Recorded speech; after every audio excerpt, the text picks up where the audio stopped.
Yo, good evening, USA, Canada, worldwide, Strong Island, aka Long Island, plus the five spots of Brooklyn, Bronx, Manhattan, Staten Island, and Queens. I'm your man, G Money Stacks, aka the Gregonator, YouTuber, creator, host with the most, misunderstood lonely nomad, unstoppable independent podcaster, and rookie podcaster of Queens, New York.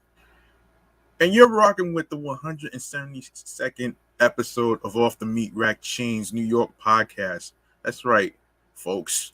172 live and direct from StreamYard alongside with YouTube and the Instagram live feed of the podcast show page on Instagram. Make sure you follow the podcast on Instagram as well as turn on your notifications for details of when each episode is going to be dropping. And a little quick reminder, the audio episodes are going to be dropped on Mondays, Wednesdays, and Fridays. All right. Same schedule as it was months ago. So there you go, right there. And of course, if you missed any previous episodes whatsoever, don't worry, I got you. In the meantime, you can go to the YouTube channel page, G Money Stacks 555. Grab that subscribe button and also click on the noni bell so you can be reminded when the show goes in the air via live stream. When the show's going to be recorded live on the YouTube channel page, and of course the new and previous episodes that's already uploaded to the YouTube channel page. Make sure you catch up on those episodes, and of course, leave a like and a comment along with the episodes and topics, and yeah, I will actually cut to the chase. I will actually make sure that you get caught up on where you can listen to the episodes at the end of the show. So I got y'all. Now I want to start off with a little thing that I like to call a little mental health check-in, man, real quick.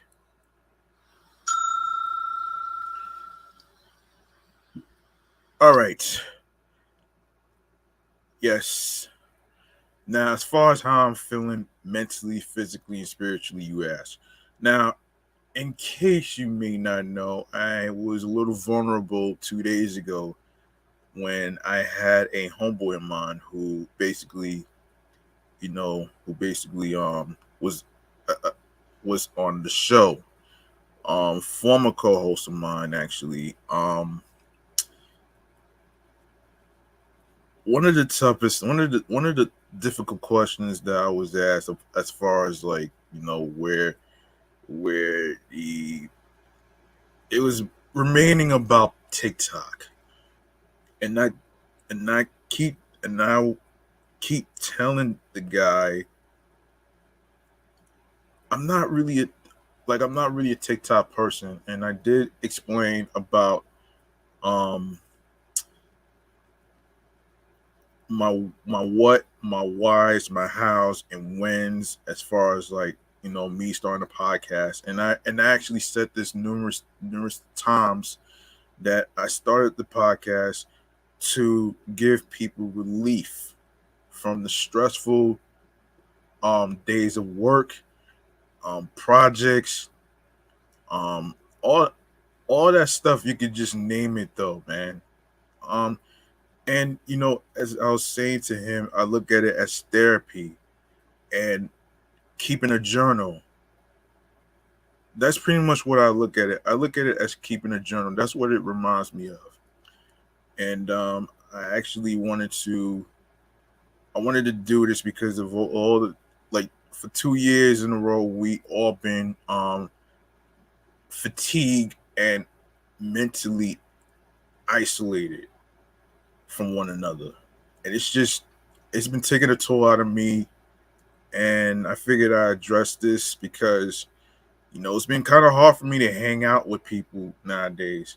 I mean, with the whole fucking monkeypox shit and other stuff that's going on. So, um, which I will touch on the monkeypox shit in a future episode.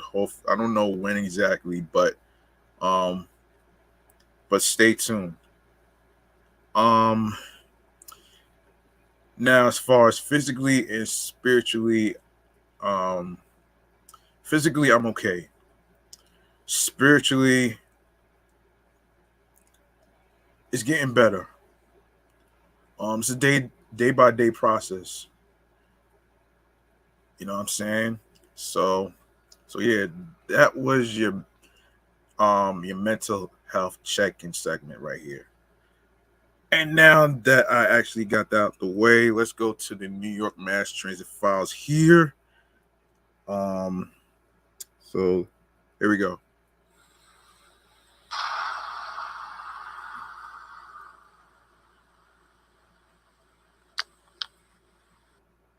Today's story in the Metro News of New York City. It has to do with congestion pricing, as I actually previously talked about, but there's more to congestion pricing. So here it is. All right. Now before I even do that, hold on. Let me just give a shout out to um to Pussy Talks podcast. Thank you for joining and and looking at the live stream. If you have any questions, any comments of the topics that's going to be discussed, feel free to jump into the comments section, and I will actually take a look at your comments while I'm recording this New York podcast right here. All right, so what's happening here is this. Mayor Eric Adams tapped Transport Workers Union International President John Samuelson for a state board that will come up with tolls and exemptions for New York City's congestion pricing program. The labor leader will join 5 members chosen by Governor Kathy Hochul for the so-called Traffic Mobility Review Board to devise the future charges for drivers entering Manhattan below 60th Street. John Samuelson is a champion of safe, reliable public transit, and he shares my commitment to getting congestion pricing done so we can invest in mass transit and reduce traffic, Mayor Adams said in a statement. The TMRB will be tasked with recommending tolls, discounts, and exemptions for the nation's first congestion pricing scheme to charge motorists heading into Manhattan's business district to fund transit upgrades.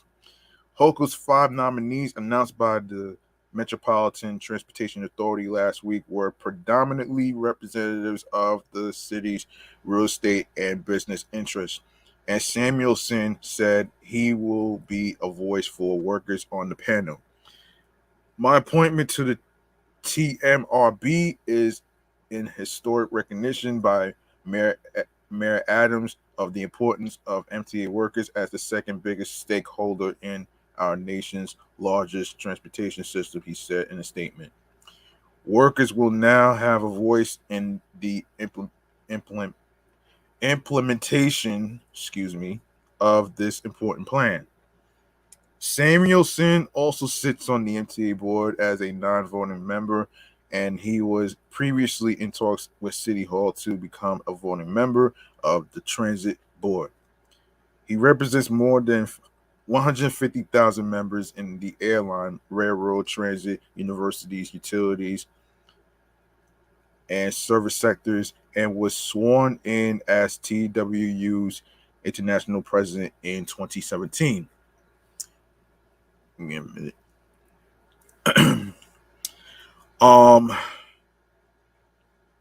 The Brooklyn Knight was previously the president of TWU Local 100 in New York City, the union's largest local, which represents the majority of the city's subway and bus workers.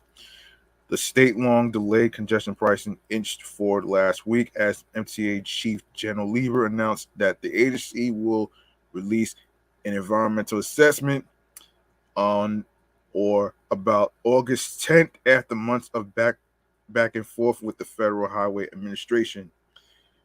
The agency will hold 6 hearings about the review later this month between August 25th through the 31st.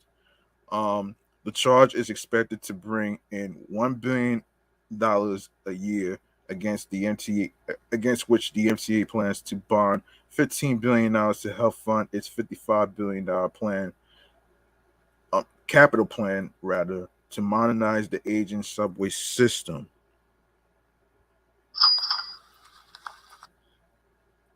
Transit officials expect to get final federal approval for the plan later this year and start collecting tolls at the end of 2023 or in early 2024.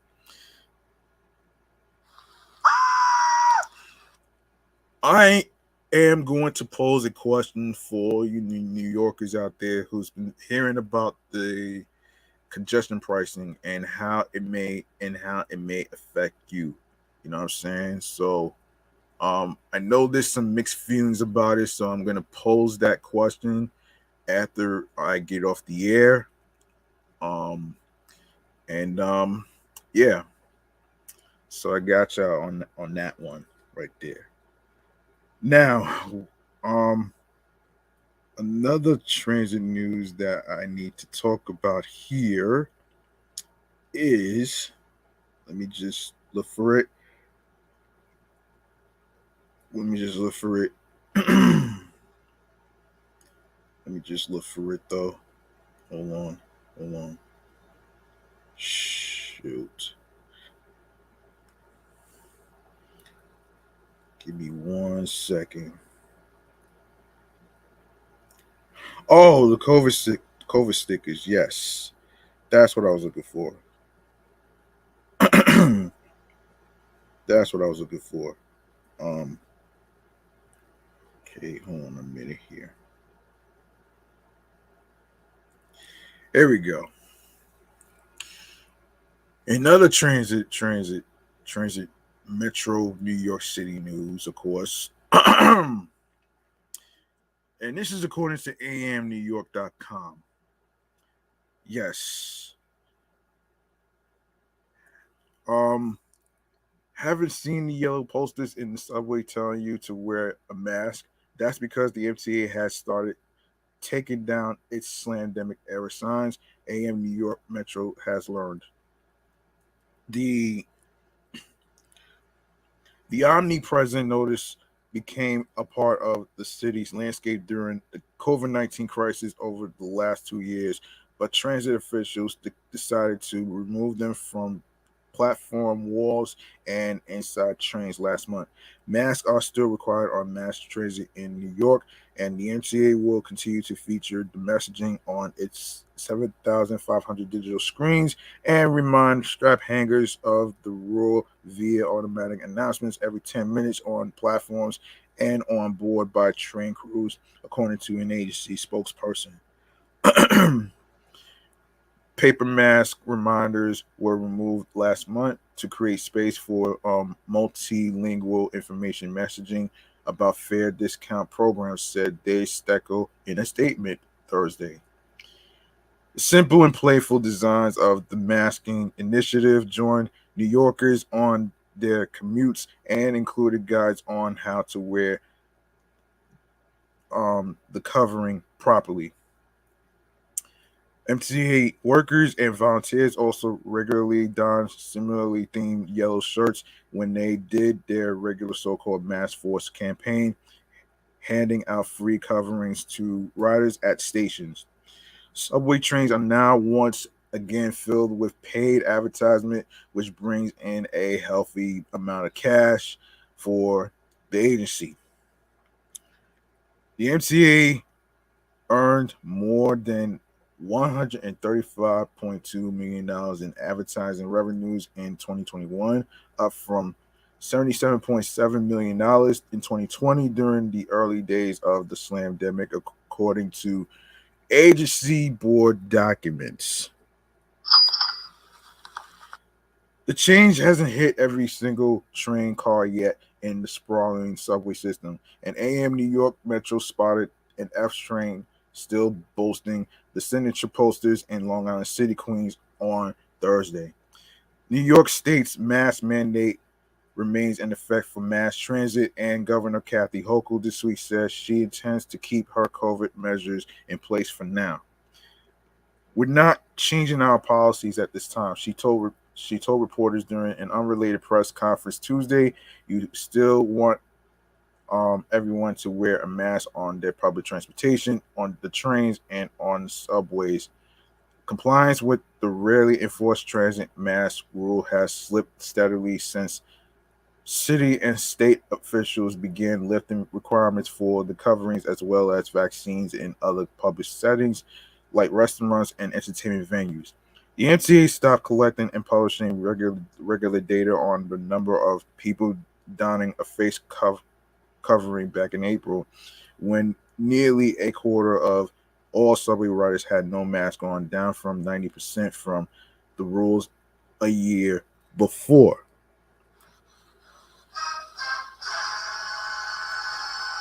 The agency also lifted its in house weekly testing requirement last month for employees who refuse to get the COVID-19 vaccine, with MTA chairperson and CEO General Lee saying during the agency's monthly board meeting on June 29th that the decision came as we move into this last phase of the slandemic. Hopefully, COVID-19 infection and hospitalization rates have climbed again in recent weeks, driven by the highly contagious BA.5 subvariant of Omicron, which I actually discussed in episode 171, which will be dropped today.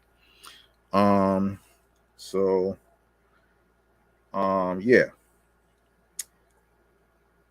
So all right, now we go to chatting on the jazz right now.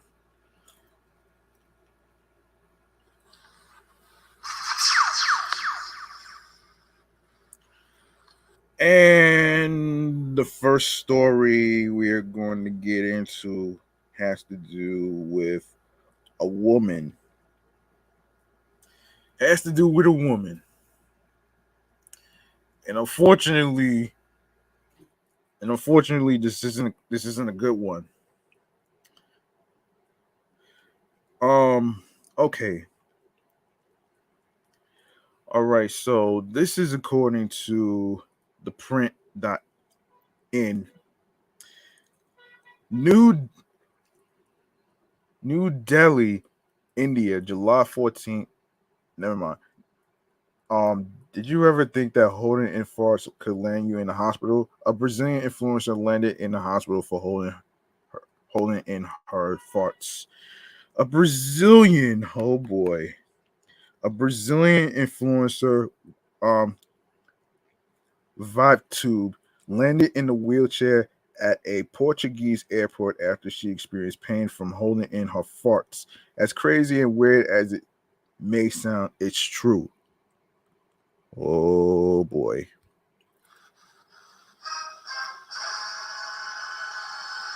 21-year-old Vatu, whose real name is Victoria de Felice Moraes, was with her boyfriend Eliza at the Rock in Rio Lisboa 2022 music festival in Portugal when she started feeling pain. According to the New York Post, the influencer was too shy and embarrassed to pass gas in front of her boyfriend. The influencer took to Instagram and posted a video on her story in which she was seen being pushed in a wheelchair and tagged um, Brazilian singer Pocah, who had been in a hospital, who has been hospitalized, with trapped gas earlier this year.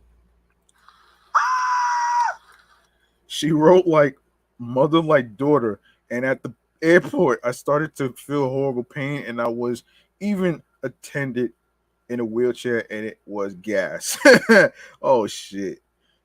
Polka responded by sending well wishes to the influencer and added, "Farting is serious." Polka Polka's real name is Viviane de Queiroz Pereira. In March this year, Pocah revealed that she had to be rushed to the hospital at 5:30 in the morning after experiencing severe abdominal pain. She had it happen because she would not fart in front of her boyfriend and often hold it in. Sheesh. Damn. That damn, that's crazy, man. According to New York Post, trap gas is not fatal and can be mistaken for something more serious. This is oh my god. Oh my, oh my gosh. I'm sorry for laughing, but this is crazy. I mean, that's what the bathroom is for. That's what the bathroom is for. You mean to tell me? I mean, okay. It's one thing to be embarrassed about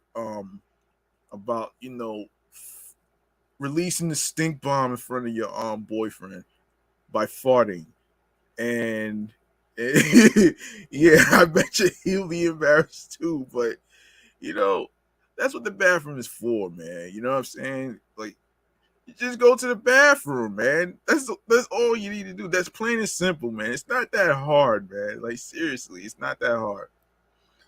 Um, oh man, that's crazy, man.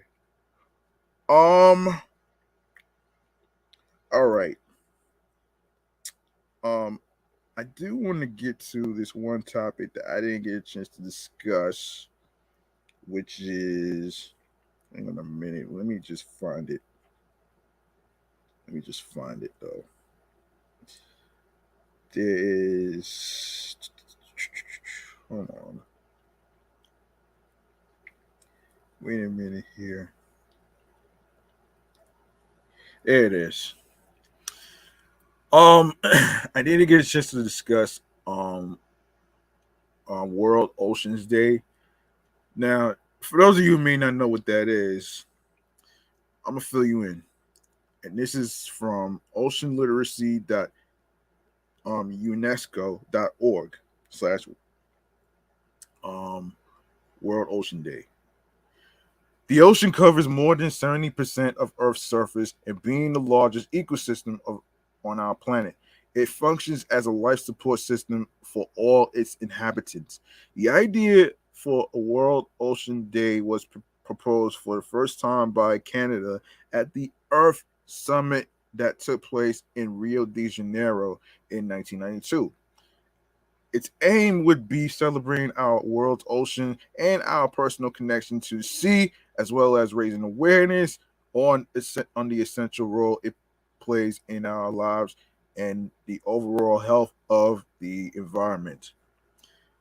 World Ocean Day has since been celebrated by many countries around the world. It was then officially recognized by the United Nations in 2008.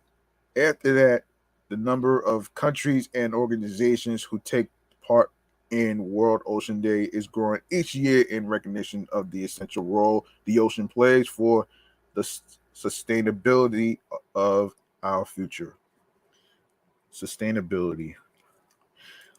Let's discover all the details you need to know about World Ocean Day 2022. In this article, you'll find out about the date, the themes of this year's celebration, the activities that will take place both online and in real life, and some interesting facts and figures about World Ocean Day. So, World Ocean Day took place on June 8th, 2022. In fact, June 8th is the fixed date for the celebration, and it stays the same year after year, so you can save it on your calendar. The celebration will be worldwide and with many in person and online events, lectures, and activities. If you want to do something for the ocean, though you do not have to wait. There are a lot of action and events throughout the year. What um what will be the theme of 2022? The 2022 theme of the World Ocean Day is revitalization. Collective action for the ocean, shedding light on the community's ideas and solutions that are working together to protect and revitalize the ocean and everything it sustains. The United Nations division hosts the celebration for ocean affairs and the law of the sea, Office of Legal Affairs, and it is produced in partnership with nonprofit Oceanic Global. The focus of the event will be safeguarding our ocean, its ecosystems, and biodiversity, and building climate change resiliency. We need to conserve our wonderful marine resources for the future generations. Previous years' themes. Here's a list of themes addressed in the previous years. You find a lot of resources online if you want to dig deeper into them. Um, Hold on. Yeah. What was this? Yeah, one black face born to overstand. I see y'all. 2021, the ocean life and livelihoods. 2020 innovation for a sustainable ocean. 2019 gender and the ocean. 2018 clean our ocean. 2017 our oceans, our future. What are the activities? Of course, this year's event is the first hybrid celebration in the history of World Ocean Day.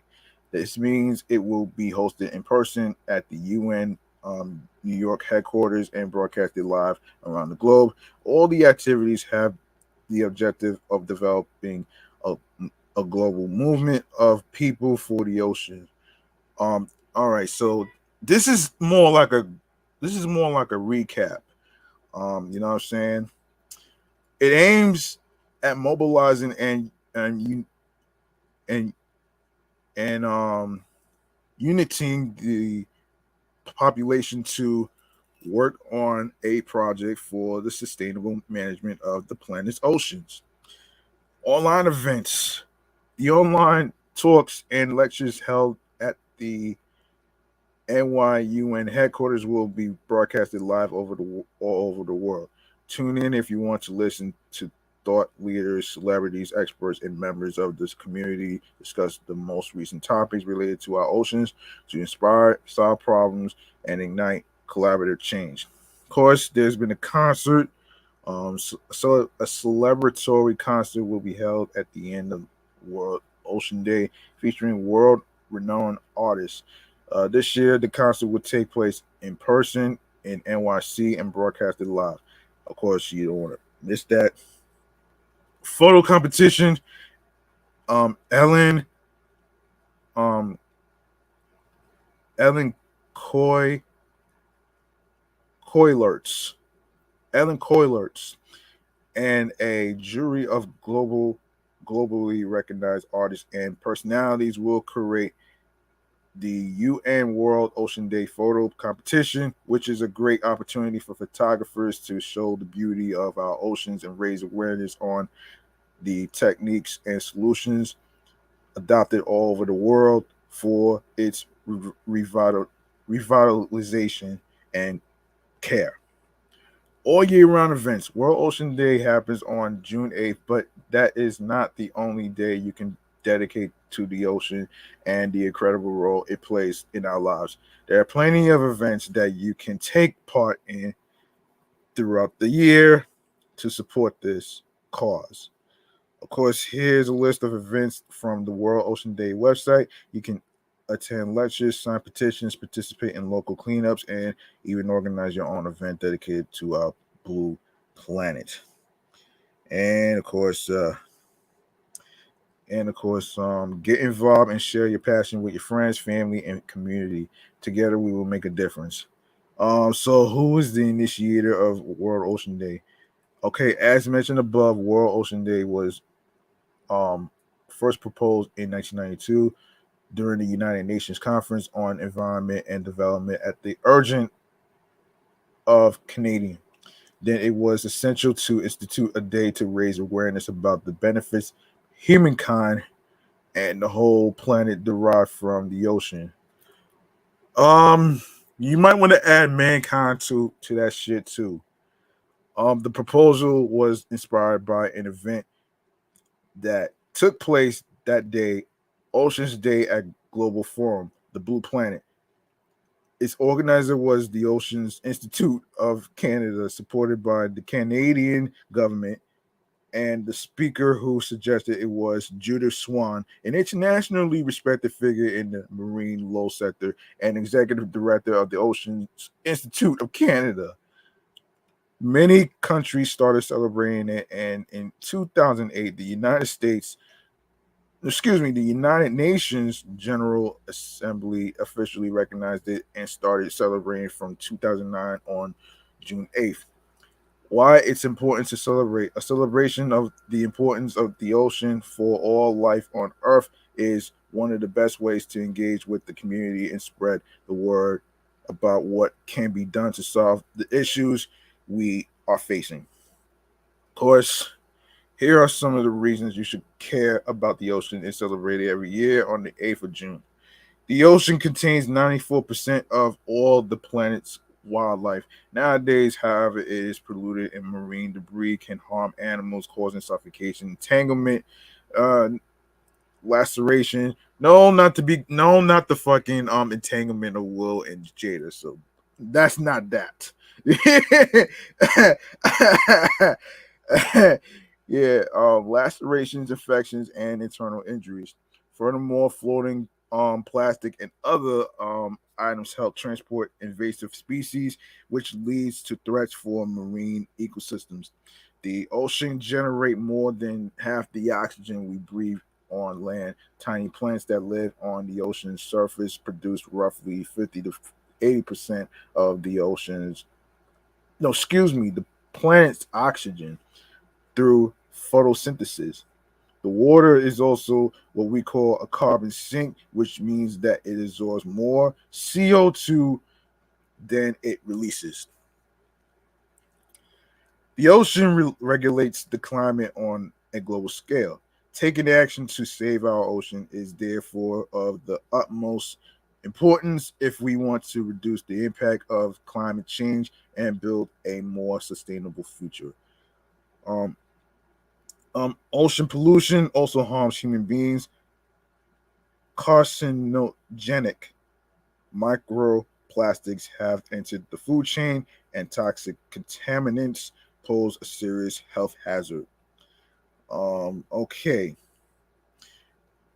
what you can do to support World Ocean Day. Of course, World Ocean Day is a global event aimed at celebrating our oceans and their importance in our lives, but there are plenty of activities that can be carried out and promoted locally to support ocean life around our coast. Reduce your use of plastic items, especially disposable ones. You can switch from single use plastic bags to reusable ones, or stop using disposable plastic cups, plates, cutlery, and bottles. Bring your own. Also, avoid useless plastic wrappings and buy food and cleaning products in bulk. Reduce your carbon footprint. CO2 makes our ocean more and more acidic, which contributes to the loss of corals and the destruction of marine ecosystems. You can reduce your footprint by riding a bike instead of driving, saving energy, or becoming vegan. And it's not for every, being vegan is not for everybody. Um, yes, industrial farming releases human amounts of CO2 and methane CO2. Take part in or organize local cleanups. You can volunteer to spend a day with friends actually cleaning up the ocean. It is hard work, but it is essential to do it to prevent debris from entering the waterways and getting all the way to the oceans. Okay. Um all right. So this is that was interesting. Um Okay, let me see. Let me see what the hell this is. Give me 1 second.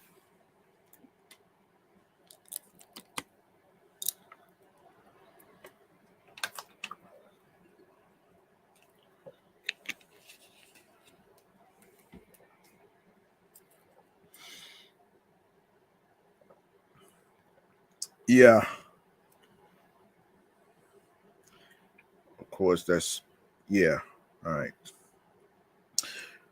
Okay, let's get to the next topic. Next topic has to do with I'm gonna save the best for last though. So we're gonna get into the Super Bowl halftime show that got nominated for Emmys.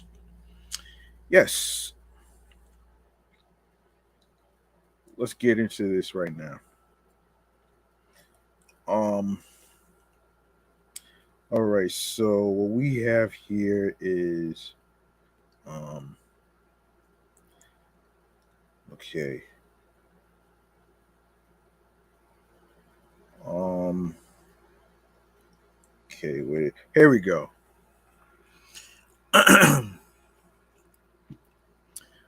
All right.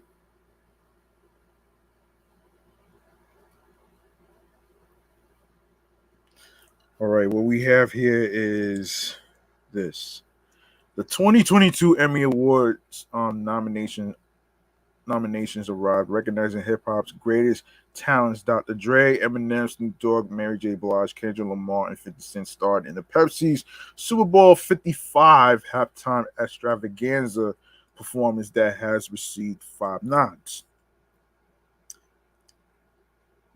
Um, Dre is the one who called us all to be part of this movement, and it's an honor because we love and respect him so much. The queen of R&B gushed with USA Today on the plans of their halftime show. You get that call and you're like, "What do you want me to do?" And I'm there. And it gives you, and he gives you, and if he gives you 2 or 3 minutes of Super Bowl time, wow. MJB added, um, I appreciate the offer, and I've earned the right to be anywhere that amazing. I'm going to be a team player and let them know. Thank you for recognizing my talents. They'll be competing in the Emmy categories of outstanding sound mixing for a series or special category, outstanding directing for a variety special, outstanding variety special live, outstanding music direction, and outstanding production design for a variety special. Along with Dr. Dre, Kanye West also earned his first time nomination for his 3-part documentary um, um, which he worked on as an executive producer. Genius is an intimate and revealing portrait of Kanye West's experience, showcasing both his formative days trying to break through and his life today as a global brand and artist. Rapper and actor Donald Glover, aka Childish Gambino, was also nominated for Outstanding Lead Actor in a Comedy Series for Atlanta, which, by the way, is the season 4 will be the last and final season um, of the show. The Emmys are set to air on ABC on September 12th at 8 p.m. Um, so, so listen. Let's see. Yeah. So mark your calendars for September the 12th at 8 p.m. for the Emmys on ABC. There you go.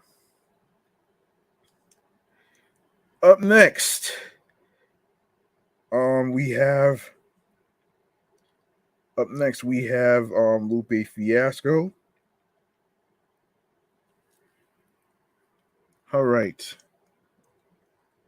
So according to hiphopdx.com, Lupe Fiasco is celebrating the 15th anniversary of his sophomore album, The Cool, by announcing a short North American tour.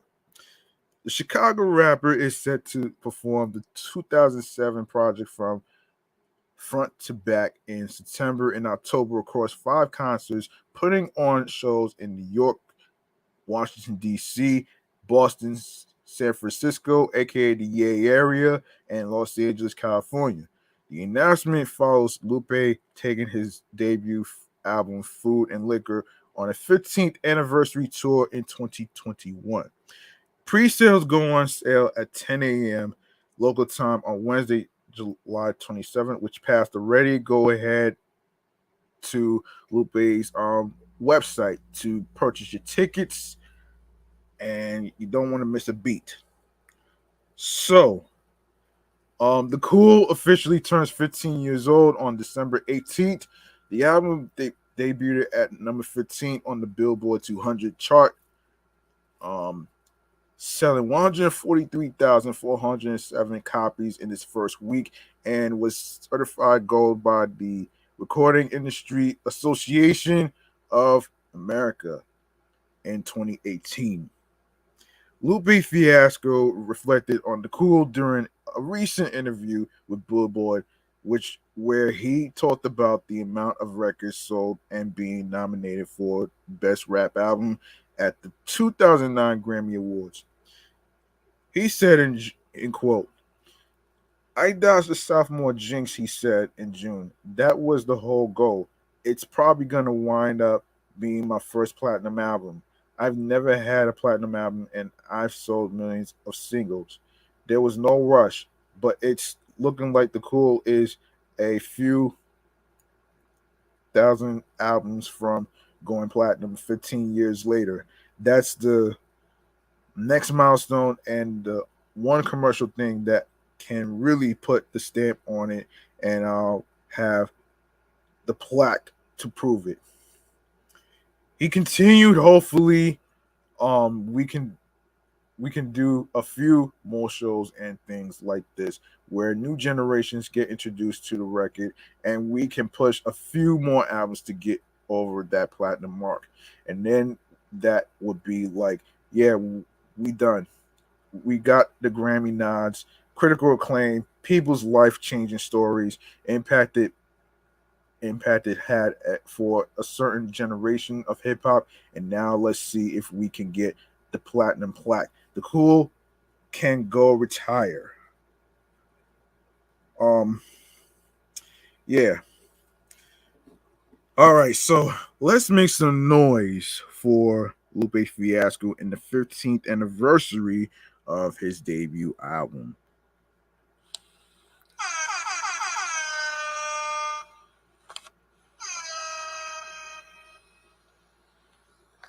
Up next, our next topic has to do with the freshman cypher. All right, so and this is according to Double XL Mag. During the 2022 Double XL freshman shoot in Atlanta this past May, selected artists were tasked with stepping up to the plate and leaving no crumbs behind by the time everything was said and done. The quad of Cali, Cochise, Babyface Ray, and Babytron did just that in the cipher, fusing for a track strong enough to go platinum.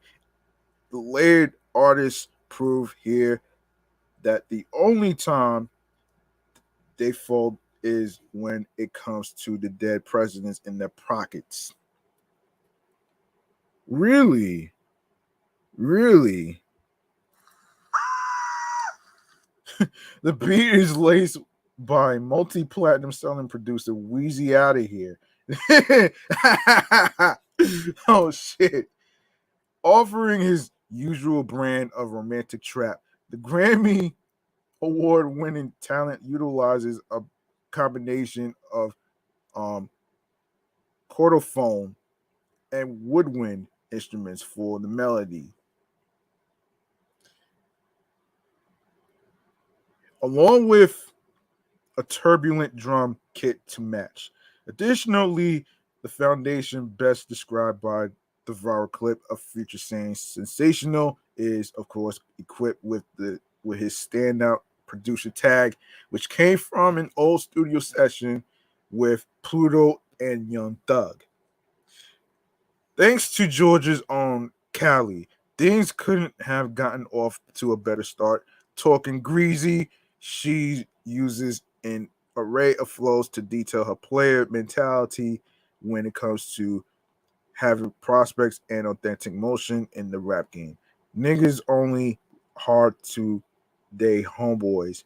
Niggas only hard to that weak ass bitch flashing them guns in the video, and don't even know how to load up a switch. I ain't even having no sneaky link because a nigga gonna brag on the shit she spits.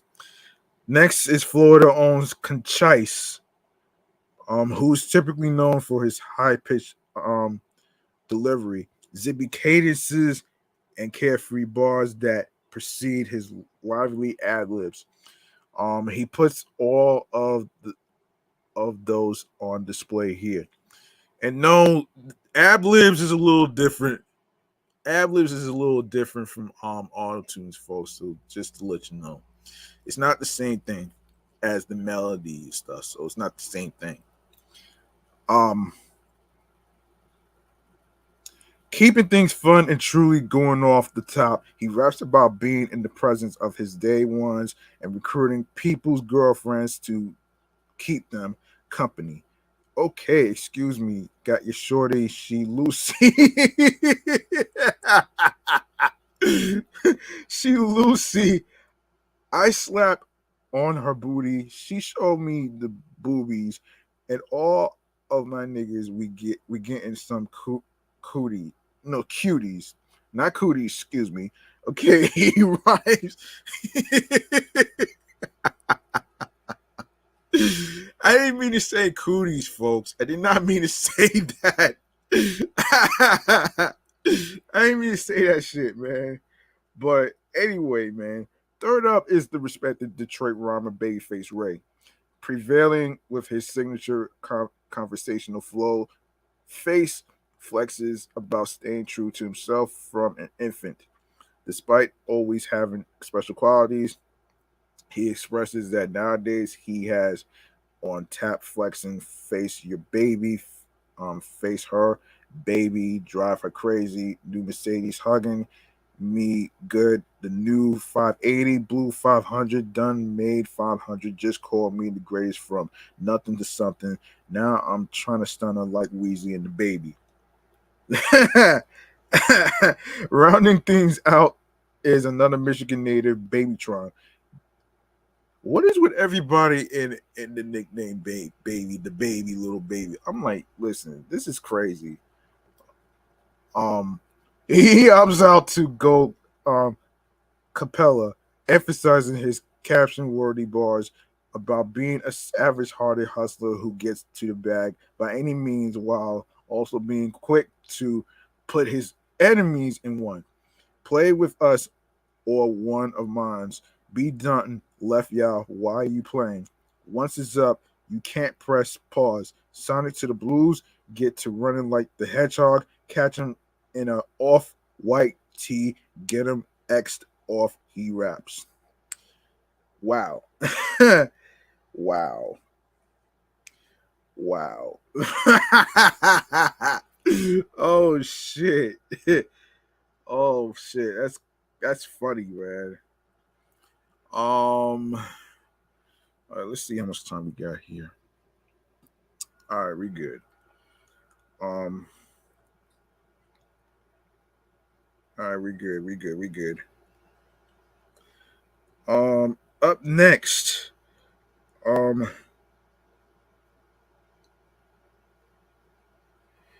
yeah. Up next. I forgot to mention the story actually. Well, nah. Actually, no. I didn't forget. Um, Beastie Boys.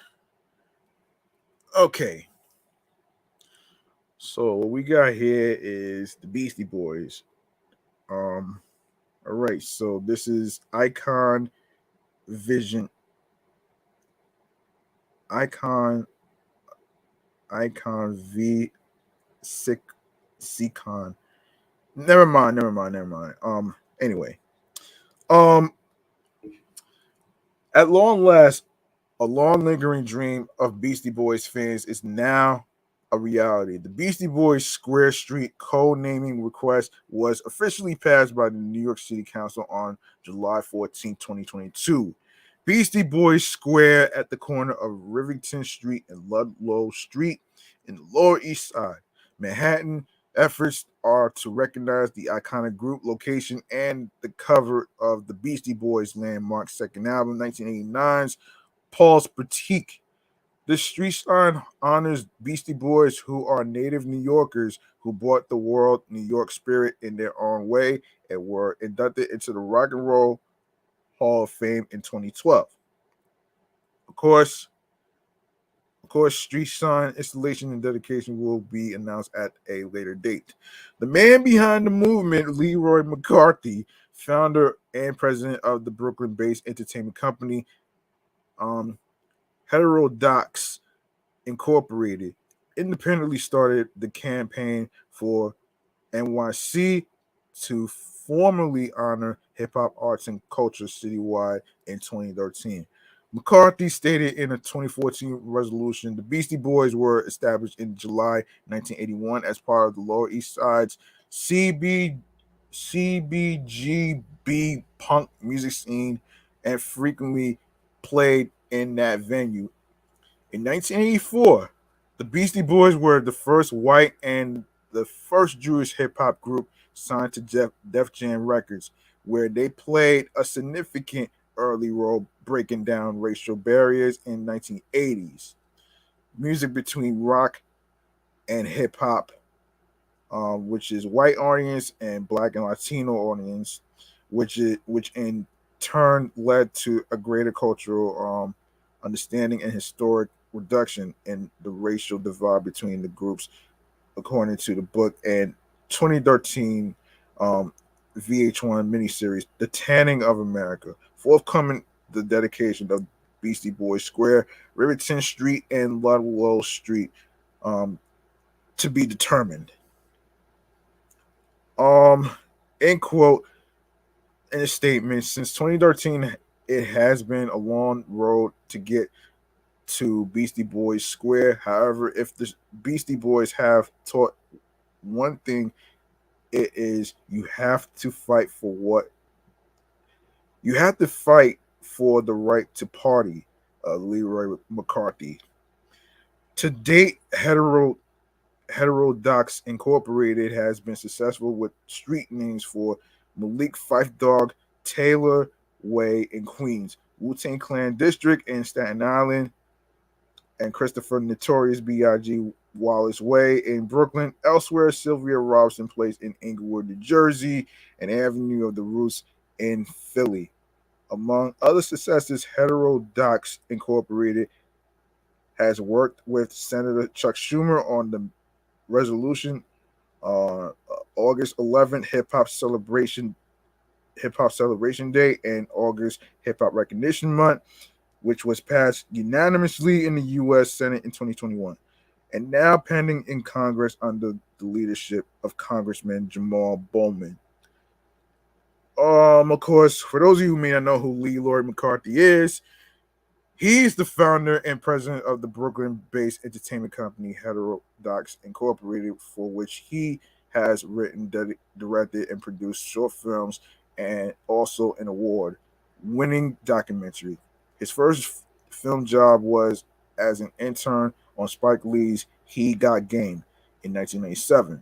McCarthy has produced community art projects and the production of large and small events through Heterodox as a cultural advocate. Most recently was a co-organizer of the community block party for Biggie Smalls' 50th birthday on May 21st, 2022 of this year. He is a native of Kingston, Jamaica. His family immigrated to Brooklyn, New York when he was a child. After graduating from Cheyney University of Pennsylvania with a Bachelor of Science degree in Business administration, concentration, and management. McCarthy worked in the music industry in New York City and Atlanta, Georgia. His duties included marketing and promotion representation for Bad Boys, Arista Records, among other record labels. He was also the assistant to the curator during the development and operations of the House of Blues restaurant, concert venues in Atlanta, Georgia, and in Chicago, Illinois. Since 2013, McCarthy has independently campaigned towards honoring the art and culture of hip hop by lobbying the NYC government and elsewhere to give official governmental recognition to hip hop. Heterodox meaning differing, from an acknowledged standard, with an extra X added for the unknown factor, is not only the name of Leroy's entertainment company. Heterodox signifies the type of projects that Leroy is creating. It's entertainment that is different, original, and unique, which is Heterodox Incorporated. All right. All right. Let's make some noise. Let's make some noise for Leroy McCarthy and his company, Heterodox Incorporated.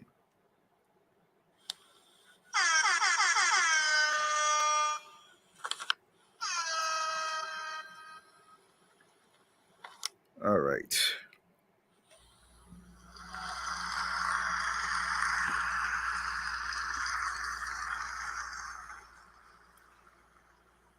Okay, up next. Up next is all right, hold on a second. Let's see.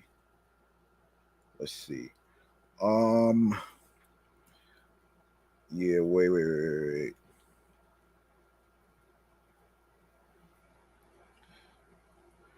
All right. Let's go to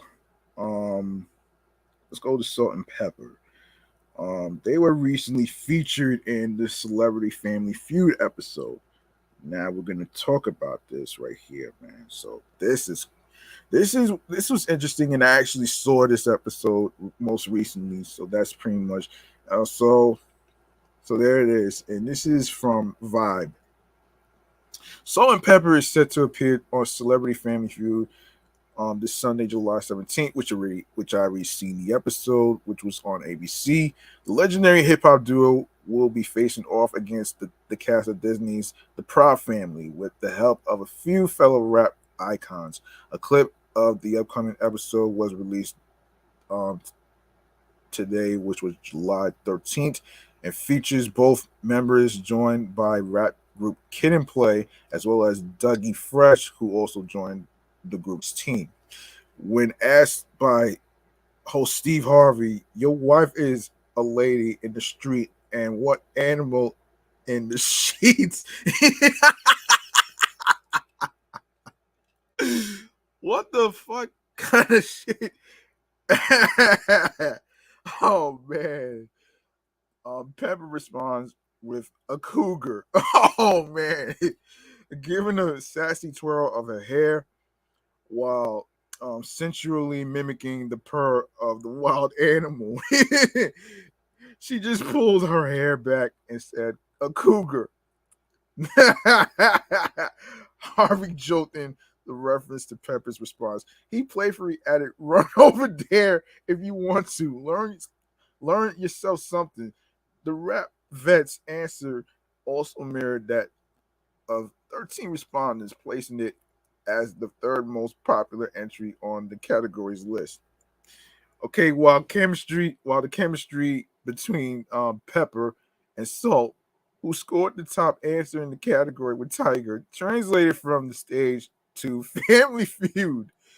The same could not be said for Kid and Play after Christopher Reed, aka Kid, equated a woman in the bedroom to a snake.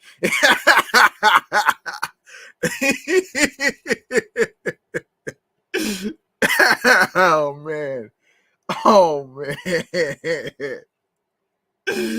Oh man. Snake with his answer. His response left Harvey in disbelief.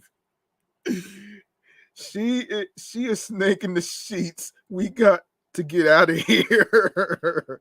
And the host deadpanned, ending the preview of what looks to be a fun-filled episode of the long-running game show, headlined by a few of our cultural greats.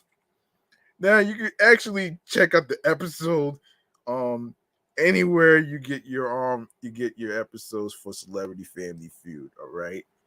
Of course, of course, there's ABC, the Spectrum, any other streaming platforms you choose to actually look at Celebrity Family Feud and the latest episode with Salt and Pepper and Kid Play and the Proud Family. All right. Want to make sure I don't miss anything. Let me make sure I don't miss anything.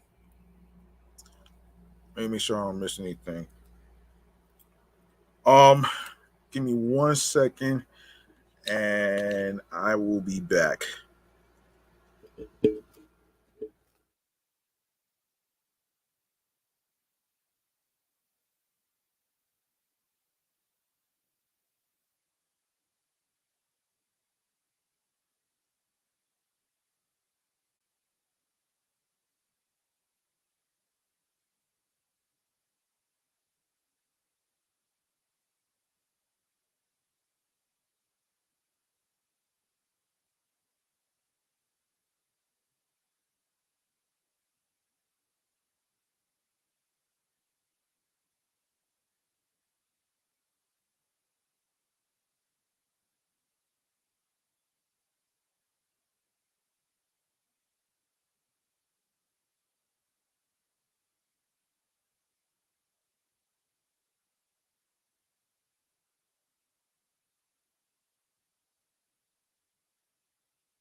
All right, folks, I'm back. Just had to use the bathroom real quick. Anyway, um, I said I was gonna say something best for last, right? Now, this is pertaining to the funniest ice cream desserts of 2022. So, so we need to talk about the dumbest idea that I ever heard in my life called charcoal ice cream. Yeah, you heard me. Yeah, you heard me. Yeah, you heard me and shit though, man. Charcoal ice cream. All right, so all right. So the presentsportal.com website talks about plenty of food trends have had their 15 minutes of fame in the past decade, from adding official food dye on anything to make a rainbow effect to oversized items to sate our gluttony.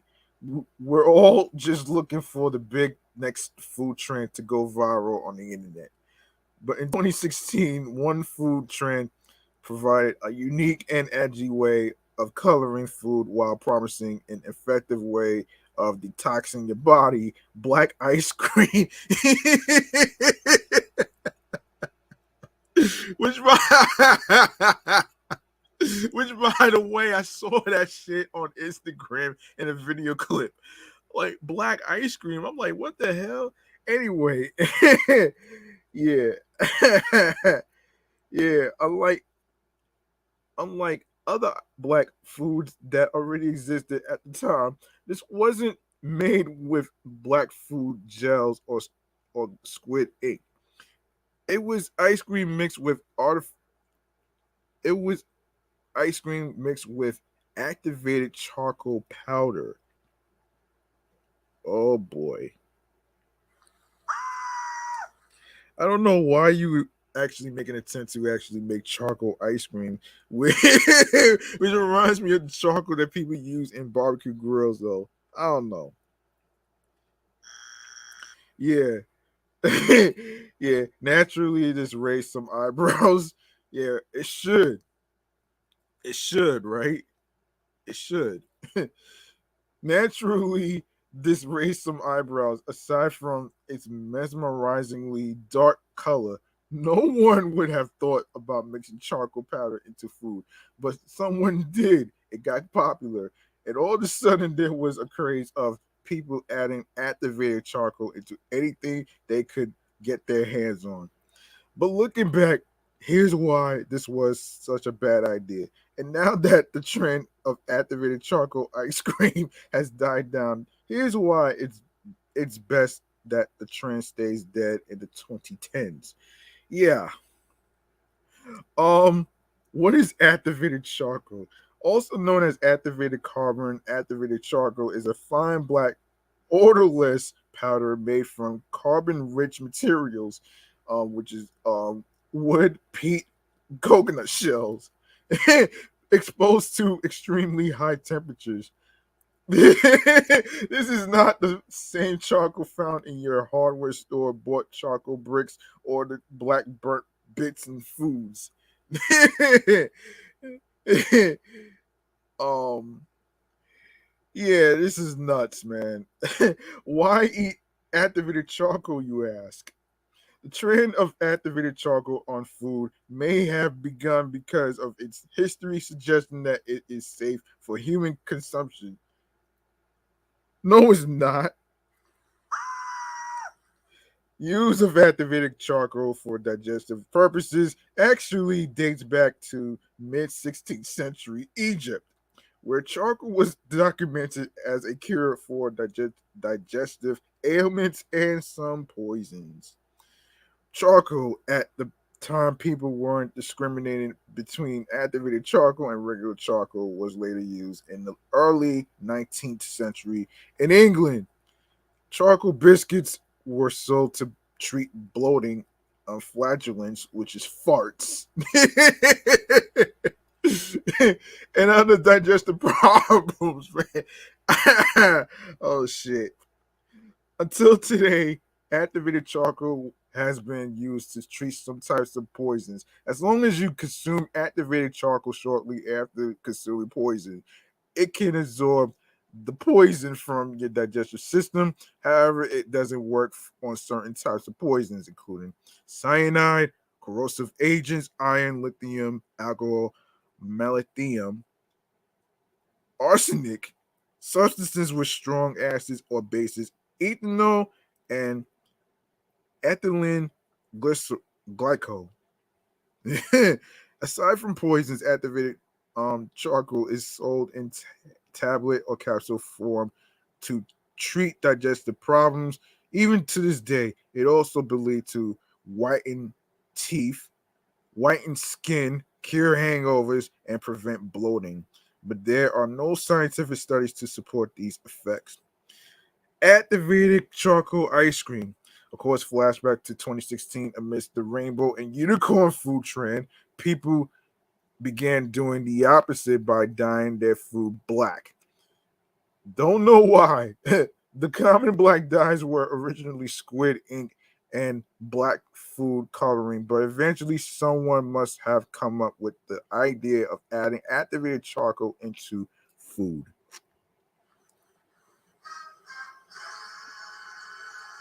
After all, food grade charcoal already existed and was believed to have its health benefits. So, what was stopping people from safely adding it to food as a dye?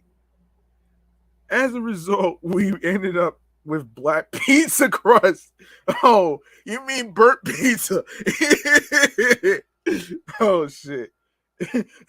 black, black lemonade.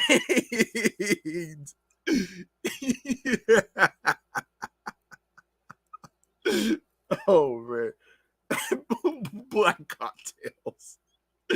Oh man, and even charcoal seafood dim sum. Oh man. But I think charcoal ice cream probably received the most attention as it was the easiest activated charcoal product to make on the market and attract a viral audience because of how it looked. And so charcoal ice cream became viral along with any other food mixed with activated charcoal. Activated charcoal powder was flavorless and when mixed properly did not affect the food's texture. This means that what charcoal ice cream tastes like ultimately depends on the flavoring the ice cream maker puts. But it gave a unique coloring and was advertised as a great way to detox your body. Charcoal detox? Hmm, that sounds pretty interesting. Yes, because of its historical use for poisons, toxins, and other digestive woes, consuming activated charcoal grew to become a trend known as charcoal detoxes. The idea was that when there is activated charcoal in your body, it will detox your body, making it healthier, boosting your energy, and making your skin brighter. Unfortunately, this is merely a pseudoscience that isn't based on any scientific study. While charcoal can detoxify your body as a supplement, there is no evidence that you get benefits from drinking or consuming it regularly. In fact, drinking charcoal pills like you would vitamins isn't grounded on any medical studies to be good for your health. In other words, folks, it's not considered a cure. Why activated charcoal ice cream failed? Well, eventually it was clear black ice cream had peaked and was starting to die down once the novelty of black food wore off. There really wasn't much of a reason to spend more money on black ice cream when regular ice cream was cheaper and just as flavorful. It was difficult trying to get ice cream to that dark black color, and it reached the point where the effort ice cream shops made to make it black just wasn't worth it anymore. Medicine absorption, and then there were the medical side effects that turned people away. Small doses of activated charcoal used in ice cream recipes aren't dangerous in itself, but it can have some negative effects to your body.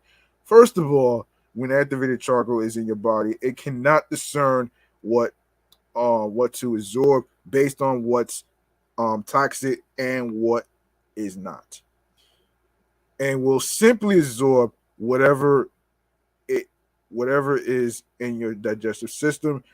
This can be good if you are drinking poisons or consuming anything harmful to your body.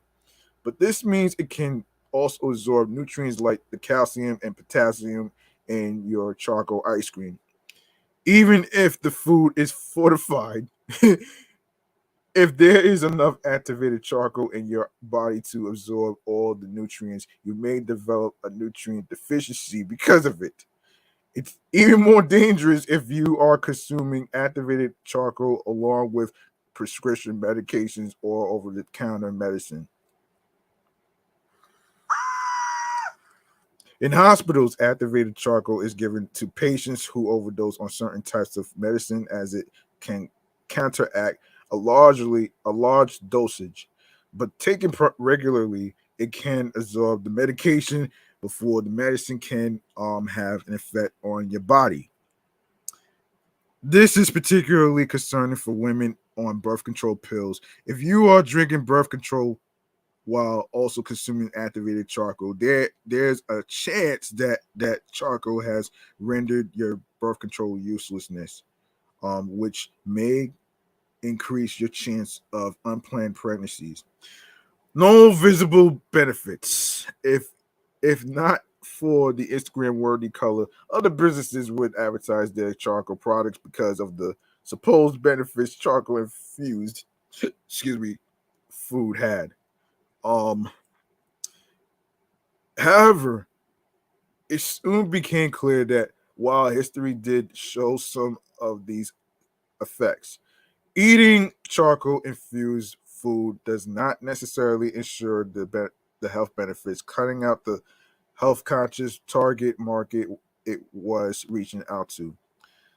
For instance, prohibition creameries, coconut ash activated charcoal advertised charcoal for having detoxification and digestion benefits. However, you have to remember that all charcoal ice cream makers only add a few ounces of activated charcoal into a large batch. At your best, you are probably getting a few pinches of activated charcoal in a regular size scoop, and mixed in with all the sugars common in ice cream, it doesn't really seem to justify claims of health benefits. Um, if we could pin a moment when charcoal ice cream had reached its decline, it was when the New York Department of Health began cracking down on businesses that were selling charcoal ice cream and other foods that had activated charcoal in them by 2018. The DOH claimed it was because the U.S. Food and Drug Administration prohibited activated charcoal as a food additive or coloring agent. However, the FDA responded that they did not issue regulatory guidelines on it. So while they haven't given activated charcoal their seal of approval, they weren't explicitly banning it. Still, the damage was done. The news of health inspectors forcing businesses to dispose of charcoal ice cream products and other foods following the black trend was enough to get people to stay away from the fad. Should we ban charcoal ice cream where there aren't any major negative effects except medical absorption? There aren't any positives either because of lax FDA regulations. You can buy charcoal ice cream anywhere in the United States, but businesses should advertise it not as a healthier option to ice cream, but simply for what it is, a novelty ice cream that gained its claim to fame for its color. There's nothing wrong with charcoal ice cream. If there were, it would have been banned under no uncertain terms. But consumers have the right to know its effects on their medication, and lack of studies to suggest mixing it with food is a good idea. Charcoal ice cream will live on in infamy next to rainbow bagels, that Starbucks unicorn drink, and avocado toast. Oh my gosh. But because of activated charcoal's history, cult following, again with the fucking word cult, man. Yo, seriously, and those who now see its potential as a food dye, this may not be the last time we see it go viral on our favorite food blogs. Yeah, I saw this shit on Instagram couple weeks ago and stuff. So that's I'm not really surprised by this. I'm actually stunned by this ridiculous idea though. But anyway, man. Another thing that I heard about is this mermaid ice cream. All right. Ever after in the woods.com. How to make mermaid ice cream. Oh wow. Oh shit. For those of you who may not know what that is, I actually want to there's oh man. There's actually a way for you to make it, but I want to explain what the hell is mermaid ice cream. Um Let me see. Yeah, I want to explain this before I even get into how to make it. Um let me Okay. All right. Okay. What is mermaid ice cream? Okay, what is mermaid ice cream? Just want to break this down so you folks out there can get a better understanding of what that is. So this is just oh man. Um oh boy. Just trying to get a better understanding with this stuff though. Um so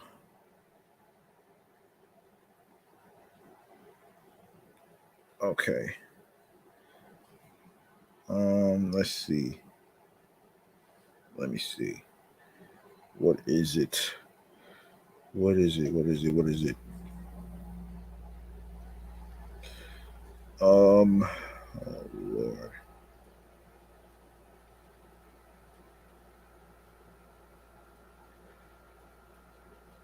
Okay, let me just see this. Let's see this though, man.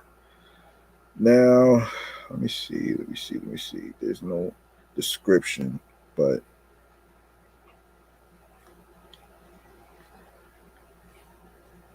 there's no description.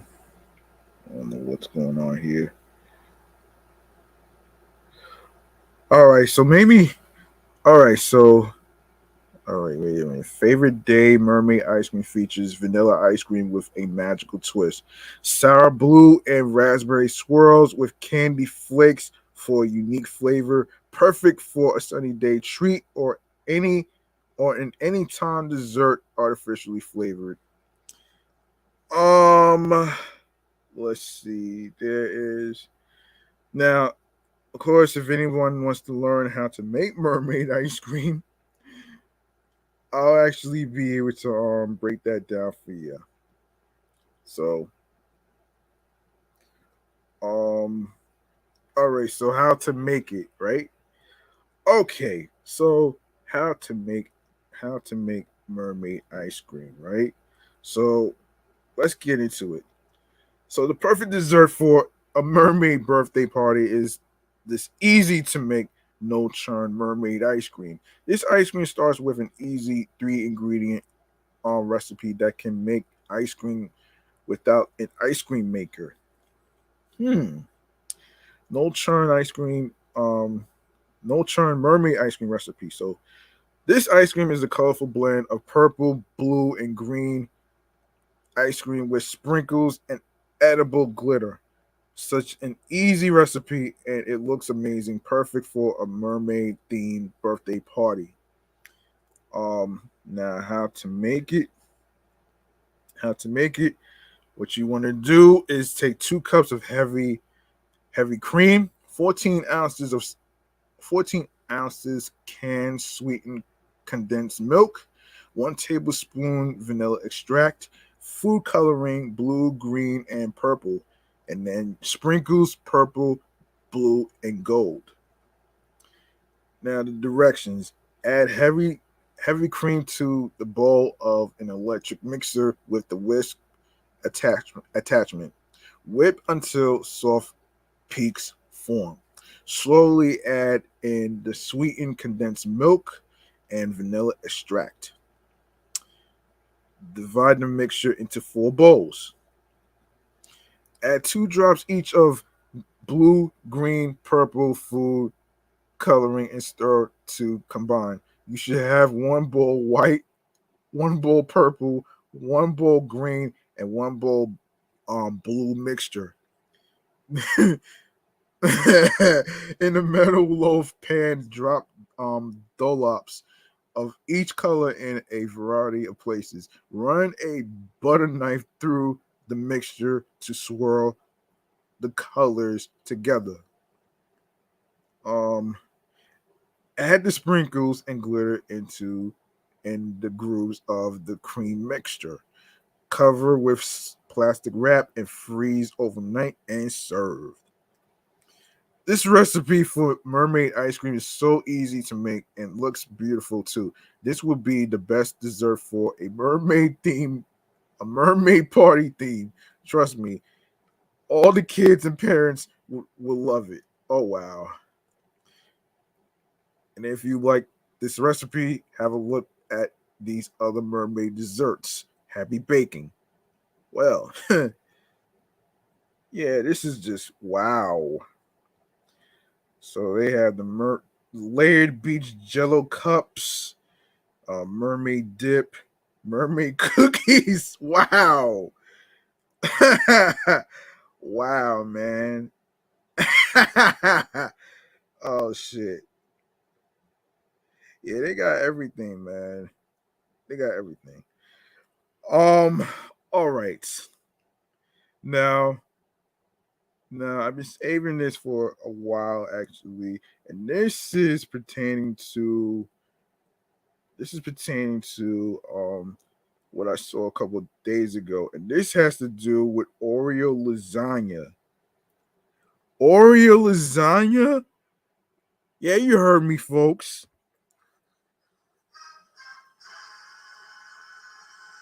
Why in the hell would you combine Oreo cookies with lasagna? I don't understand this shit. This is so fucking ridiculous, man, and laughable, folks. So, for those of you who may not know what Oreo lasagna is, so Oreo lasagna is an easy icebox cake with Oreos layered with vanilla pudding and whipped topping. And this is from the website crazyforcrust.com. It's a great make ahead dessert that can be kept in the refrigerator for several days. Plus, you only need 4 ingredients to make it. Cookies and cream of dessert fans will love this cool and creamy treat. Okay. so so what is Oreo lasagna? Dessert lasagnas are such a fun and easy no bake dessert perfect for warm weather. There are countless ways to make one, and this Oreo lasagna recipe combines chocolate, cookies, pudding, and whipped cream for a crowd pleasing dessert. If you love cookies and cream, you will love this Oreo chocolate lasagna. Oh boy. It gets its name because the ingredients are layered like lasagna. Oreo lasagna is Oreo lasagna cake is also known as an Oreo lush dessert and Oreo icebox cake. You don't have to turn on the oven or do a bunch of complicated steps. Just mix up the pudding and layer it with cookies and whipped cream in a baking dish. whatever, whatever you choose to call this Oreo lasagna dessert recipe, it's one of my favorite desserts during the summer. I've lost count on how many dessert lasagna versions I've made. This Oreo, this is an Oreo lasagna without cream cheese, so it's light and not so rich. Instead of cream cheese, I use vanilla pudding. Once you see how to make Oreo icebox, no, excuse me, yes, icebox cake, Oreo icebox cake, it will be your go-to whenever you need an easy treat. Oh shit. What you need to make an Oreo lush? Of course, you need a pudding mix. Be sure to use instant pudding. I use vanilla pudding mix, but you could also use chocolate or cheesecake flavor. Non-fat milk to make the pudding and for dipping the Oreos. Oreos, make sure to buy a family pack or a party pack because you need quite a few cookies to make this recipe. You can use regular or double stuff or any flavored Oreo. Of course, you need whipped topping. Cool Whip is the creamy goodness in the lasagna filling. How to make Oreo lasagna, you ask? Of course, number one, you're gonna whisk the pudding mix and 2 cups of non-fat milk in a bowl until smooth. Let it sit for about 5 minutes so it could thicken. Number 2, pour the rest of the milk into a small bowl or liquid measuring cup.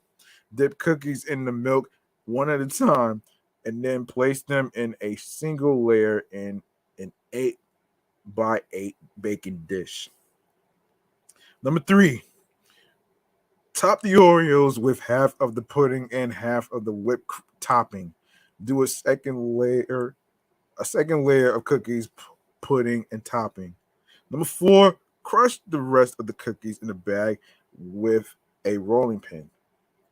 Sprinkle the cookie crumbs over the top of the whipped topping. Number 5, cover the Oreo lush with plastic wrap and refrigerate it for at least 4 hours, or ideally overnight. Variations: love chocolate, dip the cookies in chocolate milk and make chocolate pudding. You can use any flavor of Oreos or other sandwich cookies for this recipe. There are so many options. Switch up the pudding flavor and pair it with Oreos with the same flavor or complementing flavor. You can really have fun and come up with your own special Oreo lush recipe. Okay, expert tips. How to store Oreo lasagna cake. This will keep in the refrigerator for 3 days. Keep it covered with plastic. You can use any flavor of pudding mix, so have fun experimenting with changing up the flavor. I don't recommend using non-dairy milk for this recipe. The pudding won't set up right, so stick with non-fat 2% or whole milk. Make it a sugar-free dessert with sugar-free Oreos, pudding mix, and whipped topping. Why dip the cookies in milk? They won't soften with the pudding like the other lasagna recipes that call for graham crackers. Graham crackers. Hold on a second. Oh my god, that is not where I left off. Wait a minute here. Wait a minute. Graham crackers. Okay, graham crackers. Where I leave off? Graham crackers. Where's the graham crackers? Oh, dang. Hang on a second. Graham crackers. Hang on a minute.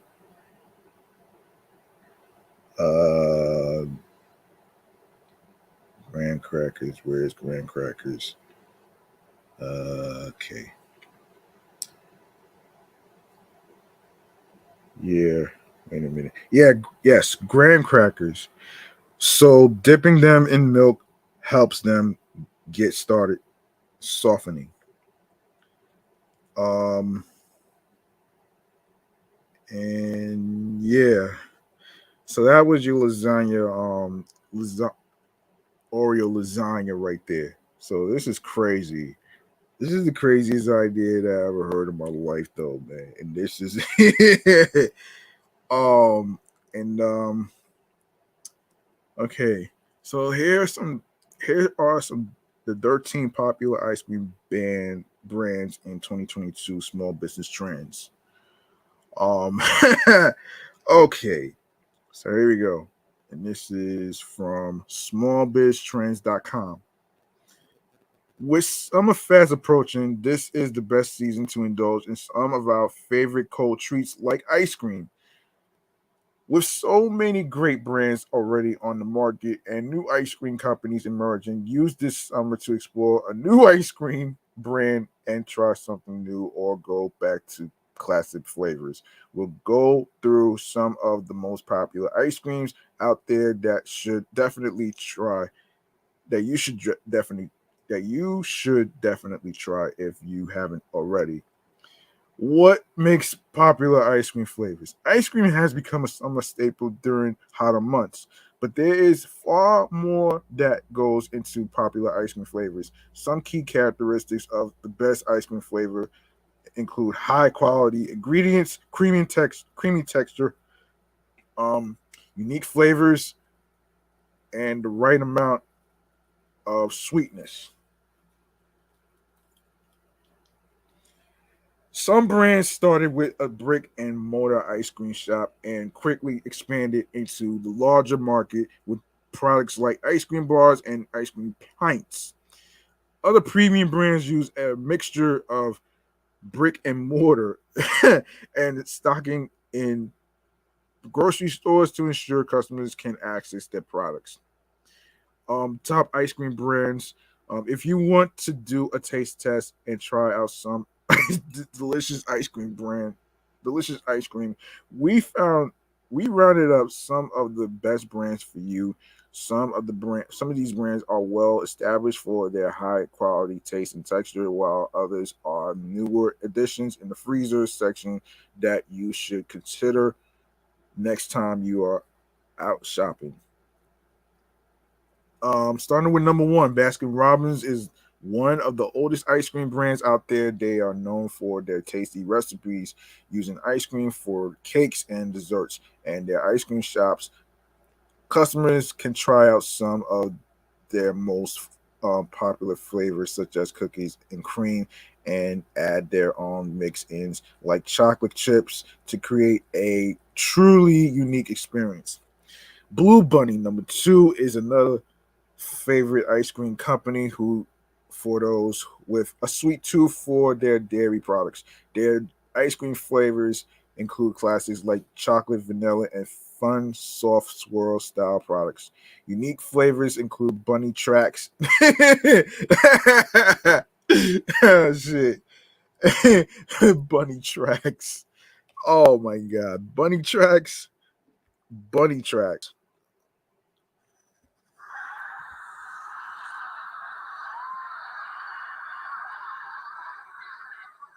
And of course, we got the chocolate caramel pretzel and terrific cheesecake if you want to try something new. Haagen Dazs, number three, a giant in the ice cream industry. Haagen Dazs is known for its delicious flavors, well balanced sweetness, and incredibly creamy texture. Haagen Dazs often, offers a wide array of flavors that are all delicious, but special mentions include their vanilla bean, dulce de leche, and coffee flavor. Number four, Bluebell ice cream products are made only with the finest ingredients for the ultimate homemade ice cream experience. It has a reputation for being one of the best ice cream creameries in the country, and it's a well earned reputation. Bluebell ice cream flavors include fun ones you may not find with other brands, including banana pudding and bride's cake. Number five, Tillamook ice cream offers many different cold dessert products so that consumers get as much variety as possible. Their ice cream products include their popular flavor, Marionberry.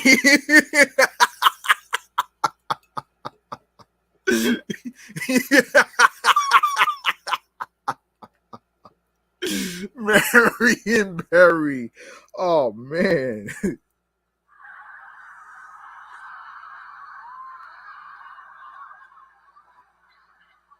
Marionberry pie, which is known for its uniqueness. The brand is also known for its flavor mountain huckleberry and other classic flavors. Aside from ice cream, Tillamook also has frozen custards that are well received by customers.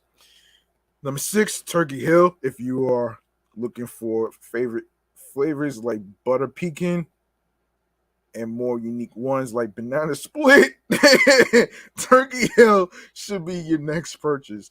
A popular option in the freezer aisle. Turkey Hill has a well established reputation for using premium ingredients and creating interesting and fun flavors for customers. And of course, number seven, Ben and Jerry's is an ice cream brand with a long-standing history in pop culture, cementing its fame. Ben and Jerry's is an easy win when browsing the freezer aisle, and they've made a name for themselves with ice cream flavors like Chunky Monkey.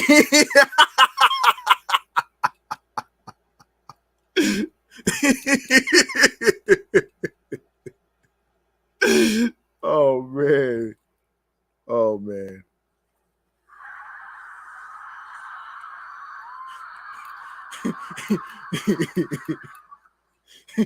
Jerry Garcia. Oh man, Jerry Garcia. Oh wow. Oh man. Make sure to check out other great flavors like half baked and limited editions flavors such as Tonight Dough.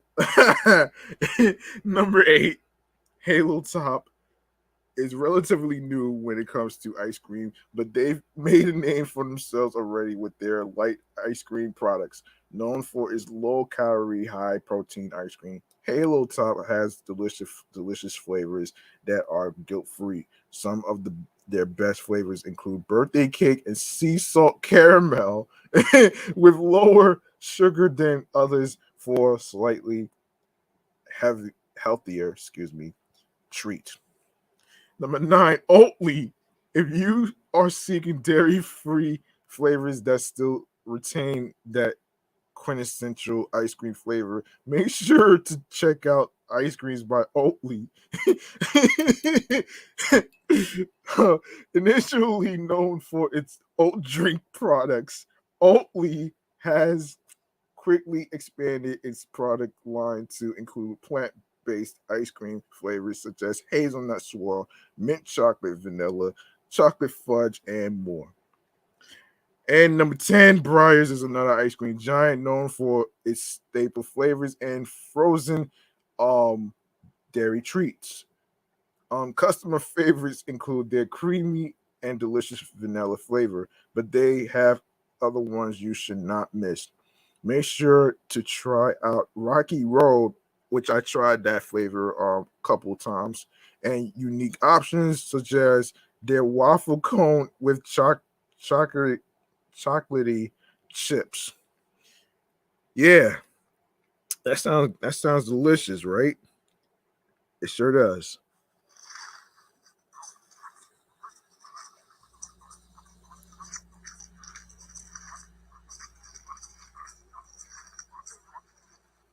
Number 11, Jenny's. If you're searching for more dairy free ice cream made from only the finest ingredients, Jenny's splendid ice cream products should be on your radar. Known for their innovative take on familiar flavors such as banana cream pudding and dark chocolate truffle, Jenny's has amazing ice cream products that you'll keep coming back for. Number 12, Magnum. Not to be confused with Magnum PI, folks. Oh, shit. Magnum. Oh, man.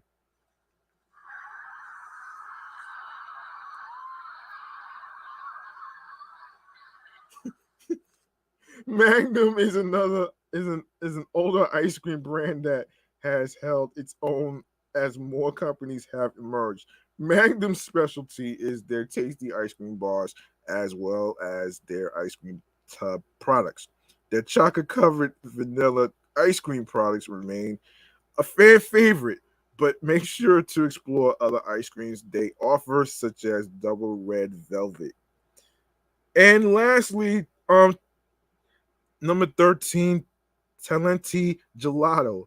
For something a bit lighter, Talenti Gelato and Sorbetto products are the perfect cool down after a hot summer day. You can opt for their fruit flavors for something refreshing or go for sweeter flavors such as caramel cookie crunch, all made with premium ingredients like the other ice cream brands on this list. All right. Now we go to um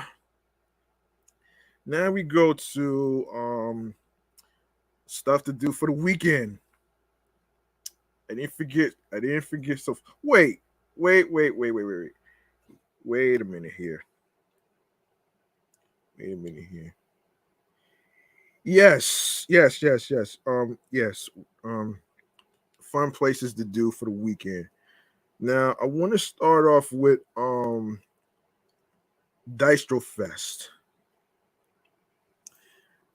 And this is for the people. Let me see. These are the people who are New Jerseyans. All right.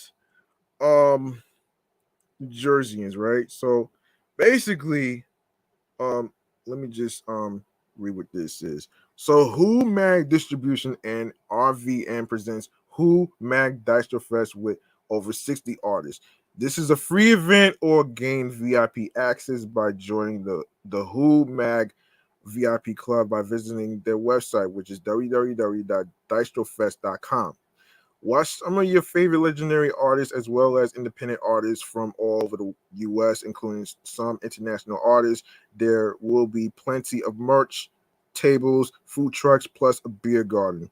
Dystro Fest gives you a reason to skip uh, the shore on on August on August the 6th with an all day free event, which is tomorrow. Although it's a free event, please RSVP on Eventbrite. We also have backstage packages by joining our Who Mag VIP club. Who Mag VIP club NFT. Um, of course, buy at www.dystrofest.com for point zero 0.03 um, um, ether, e- Ethereum. Present the NFT in your MetaMask wallet at the door for fast line entrance. A free T-shirt, a free membership card. The membership card will get you backstage and will be used for all future Who Mag events. Membership card only. If you do not have the NFT, you can buy the membership card in advance for $40. Yeah, $40 right here. Um, Yeah, $40 on this site. Show us the receipt at the door and you will receive um fast line interest, a free t-shirt, and free membership card.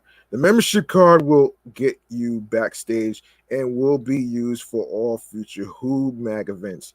Membership card will also be $50 at the door. Of course, as I said, it's a free event. Um, lineup includes CNC Music Factory and Freedom Williams. Um, um, I am Key, Force MDs, Monty Remy Boys, Rasby from B2K. You have Test Human with original members of Suicidal Tendencies. There's labels for 140,000 records. Judah Priest, Fire Nation Flames, and Kashana K. Um, Five Manager Records, Sonny Perez, um, Dre Artist, and Rob GZZ. Sixth Man Entertainment, the Bad Seed, Honey De Niro, which by the way, she pulled out at the last minute because she has COVID, so she's not gonna be able to make it. So and Free God. Back Block Music Group, Jux Diamonds, Lady Diamonds, Ledger, and Hazard Hazarnomico. Beyond Defense Entertainment, David Benson and Shay Samuels, Blue Collar Records, um, and IZMB, Pesh Millie, Miles Ja, um, Dage, Grizz, Arnaz Hayes, and the Blue Collar Band, Gorilla Apocalypse, and Count Pariah. Boss Dane Records, Quan Tisdale, Yanni, the John A, Lil Hage, and Millie. DRR Records, and the rest just goes on. And as far as the artists that will be there is Cali the Chef, Camille K, Credo, Del P, Diani, Full Shine. Oh shit. Grams, Uncut, I Am Khalif, Jimmy Cozier, and Sean Cole, Giuliano B, Lasitter, um, the singer from The Intruders, Lil Jordan, Ma Barker, Map, Mara Base One, Mickey D, not to be mistaken for Mickey D's and McDonald's, Newbie S, Pep Rally, Perfect Winter, Pop the Brown Hornet, uh, um, Remarker, um, Sean Eric, Serene Solanas, Spook Vocals, Supreme, the Rasa Recta, the Fisher Girls, the Warhawks, Vion Ray, and X Ross Roads, or Crossroads, if you will. Not sure why they did it like that, but anyway, man. So if you like to go there, it's on Saturday, August the 6th, 2022. It starts from 12 p.m. to 10 p.m. for any New Jerseyans out there. It's located at the historic Smithville Park, 803 Smithville Road, East Hampton Township, New Jersey, 08060. Um, and like I said, it's a free event. It's not really, and there's certain stuff you're probably gonna need that's gonna cost you, all that stuff. So there you go, right there. Also, damn, shit, man. I want to point out something. Actually, I'm sorry. I want to point out the another event that's going down. Before I forget, August 11th. Let me just look for it. Though. Let me just look for it though. Just give me 1 second. Oh shit.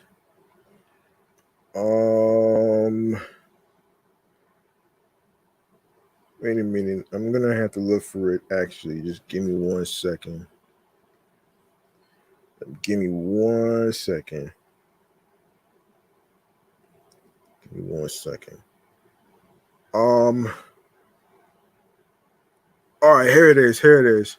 So, all right. So, before I forget, there's an event that's taking place in Brooklyn, and this is presented by Capital One City Park Summer Stage Hip Hop Appreciation Day, which is August the 11th of next week. Spread Love Hip Hop Jam, hosted by Ralph McDaniels and DJ Scratch. Special ad, Brand New being Black Sheep, Smith and Wesson, Girl Code, Sweet Tea, Kool Herc, the grandfather of hip hop, and Cindy Campbell.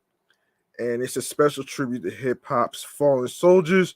And it's on Thursday, August 11th. Doors open at 6 p.m. Showtime starts from 7 p.m. to 10 p.m. And of course, for those of you, this is basically provided by the Universal Hip Hop Museum.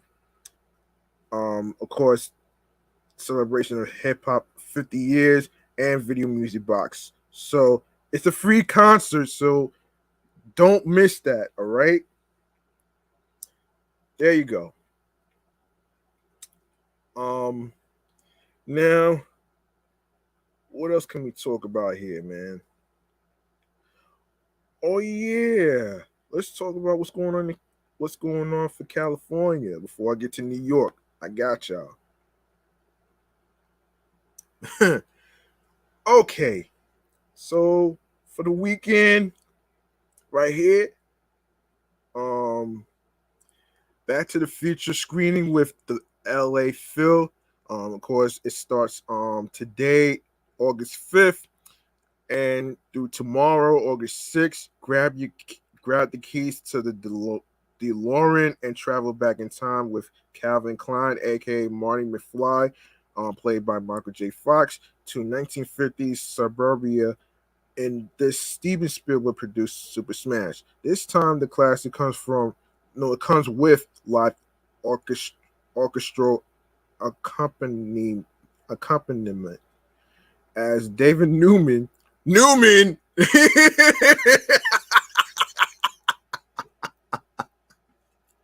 Oh shit. Not Newman from Seinfeld, folks. Oh man. Oh man, that's funny right there, man. That's funny.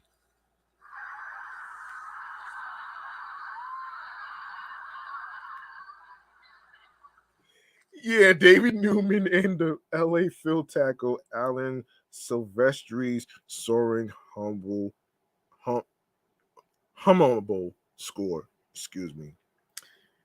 Now, to know where you want to know where it's located, I got you with the details right here. So this is located at the Hollywood Bowl, 2301 North Highland Avenue, Los Angeles, California. If you're in the California area of Los Angeles or any other area whatsoever, this is for you. And this is 90068. That's Hollywood Bowl, 231 North Highland Avenue, Los Angeles, 90068. And the price is going to cost you between $14 to $147. And the opening hours is at 8:30. You can check the event website at www.hollywoodbowl.com/events performances. That's www.hollywoodbowl.com/events performances. So there you go, right there. It not only starts today, but you also have another day tomorrow, which starts at 8 p.m. If you missed today, you got tomorrow to actually check that out. All right. All right. Next is the Allison Felix Race for Change. Oh boy. So she's the most decorated U.S. track athlete in history and an LA native. So to cap off her remarkable career, Allison Felix will host a retirement sprint in the Arts District. The Athleta presented event at Roll DTLA includes a community street race.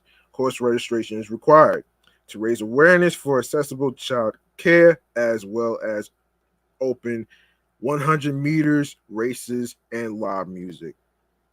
All right, so let's get into it right here. All right, so Road DTLA is located at 777 South Alameda Street, Los Angeles, California, 90021. And it's a free event. And the opening hours is from 10 a.m. to 4 p.m. And you can check out the website, Athleta, what is it?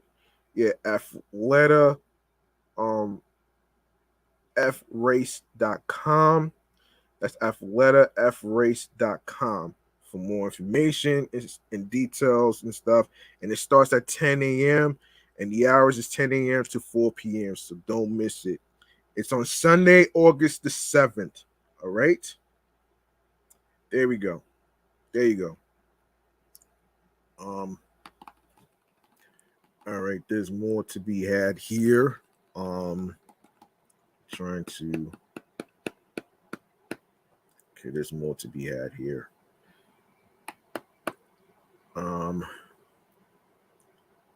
there's more to be had here though. Oh boy. Give me 1 second. Stay with me.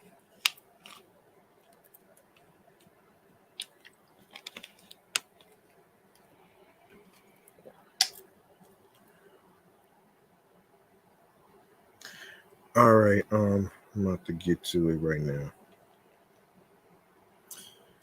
All right, Yeah, here we go. Um, and of course, also what's popping tomorrow is Boleros de Noche. It's a Latin thing. It's also happening tomorrow too on August 6th. LA native La Marisol, the lead singer of Los Santos Cecilia, plays bolero and jazz standards backed by an 18-piece big band at the Ford. All right, so we got more stuff to talk about here. The Ford Hollywood, blah blah blah. Um, okay, so here's some details of the location. So the Ford is located at 2580 Cahuenga Boulevard East, Los Angeles, and and and the date and time is August the 6th, which is tomorrow, 8 p.m. And I don't and you can also look at the event website, which is the www.theford.com/events, performances, and stuff. Let me get the price for you folks out there that's planning to go. Let me get the price for you. Hold on a minute. Let me get the price. So let me get the price for you though, man. The price is, I forget, man. Sheesh. Shit. So what are the price? What's the price? Let's see what's going on here with the price. Let's go on here. Um, so I wanna so damn man. So Zone 1, $95. Zone 3, $85. Zone 6 and Zone 8, $65. And Zone 9, $55. Yes, you could go to the Ford website for more information and the prices and stuff as I just went over with you. So I'm going to actually um, get to the next one. I want to make sure I don't forget anything. Let's see. Let's see. So let's see. I'm not gonna do the Shakespeare thing. Well, let me see. Let me see. Um, okay. The actors gang free Shakespeare in the park. Okay, just when you thought Shakespeare was sounding a little well dated into the actors gang. Each summer the Culver City Theater spins a different play from the Bard into a high energy, family friendly, and free to attend production, often wrapped in a reverent theme.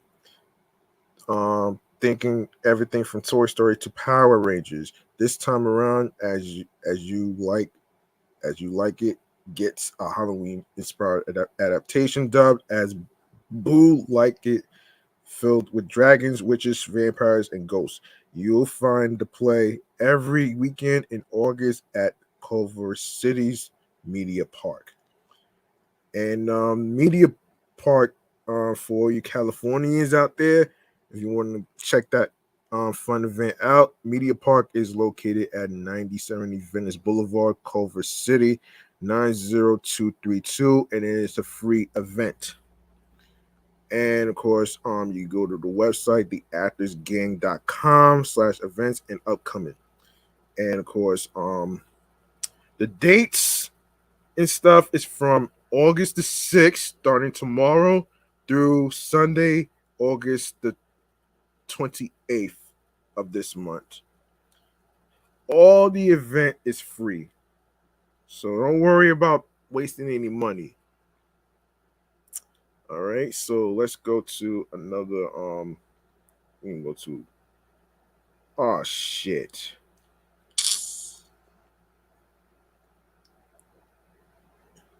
Iceman social. Oh gosh. Yeah, I'm not gonna even get to that. Um. Yeah, since today's the 5th, I'm not gonna really do that. I think that's gonna do it for the California area. We're gonna go to New York right now. We're gonna go to New York right now. We're gonna go to um brand new the Block Music and Arts Festival. Okay, so get ready to move your feet, and this is from amnewyork.com website. Get ready to move your feet. This month, New Yorkers will get the chance to take in a special one of a kind music experience. Founded by local Bronx entrepreneurs, the Block Music and Arts Festival will begin its inaugural um, showcase on August the 27th. All right. The festival's objectives are to empower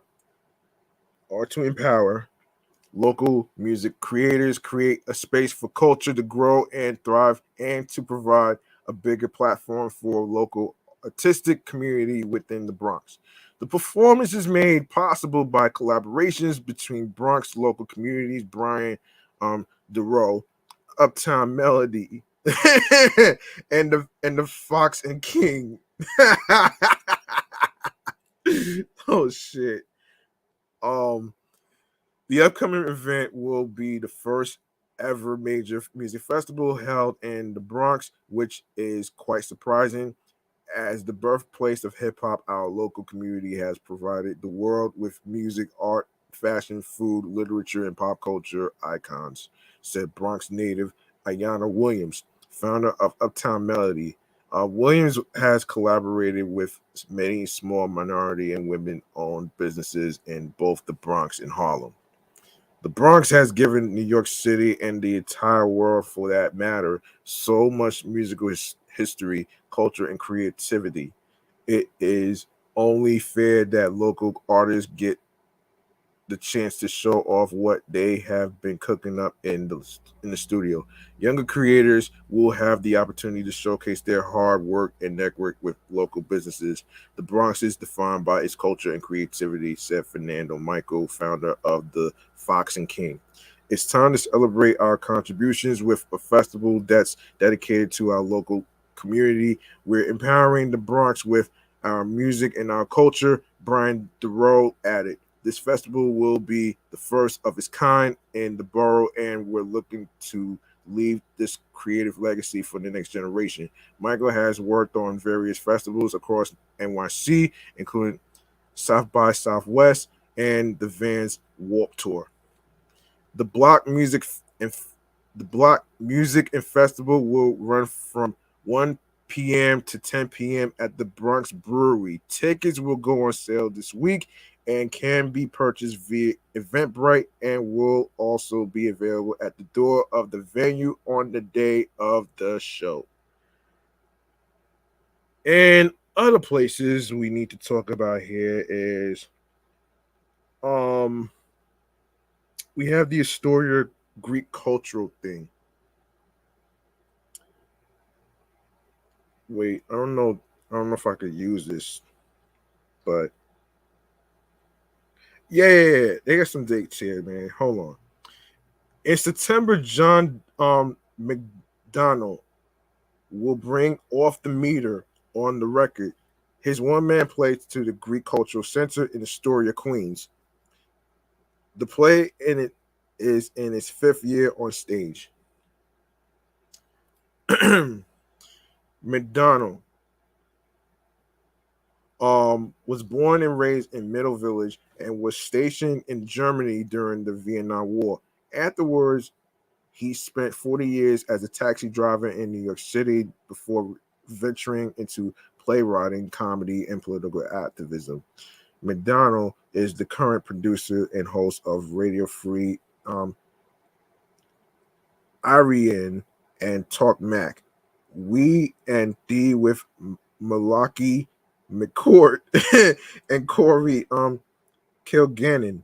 Two weekly radio shows heard on Pacifica station WBAI New York. McDonald's experience as a taxi driver had a profound impact on him. Off the Meter on the Record was written by him and features a combination of comedy and social commentary told through creative storytelling. The play is directed by Ciaran O'Reilly and presents 40 years of NYC history from the perspective of a cab driver. It also includes McDonald's interactions with eccentric characters and brushes with celebrities. And the show has garnered praise from the New Yorker, the New York Times, and Variety. There will be three shows, and starting with Friday, September 23rd, from 8 p.m. to 9:30 p.m. Saturday, September 24th, 8 p.m. to 9:30, and Sunday, September 25th, 3 p.m. to 4:30 p.m. The tickets start at $20, and you can and can be purchased in the link that says here.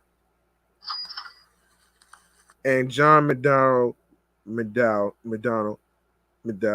will also bring the play to Ireland after the show in Astoria.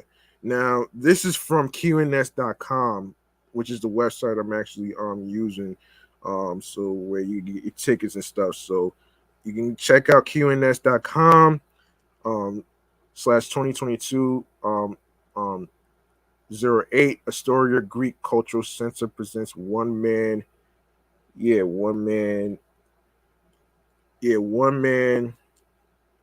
play Off the Meter and On the Record.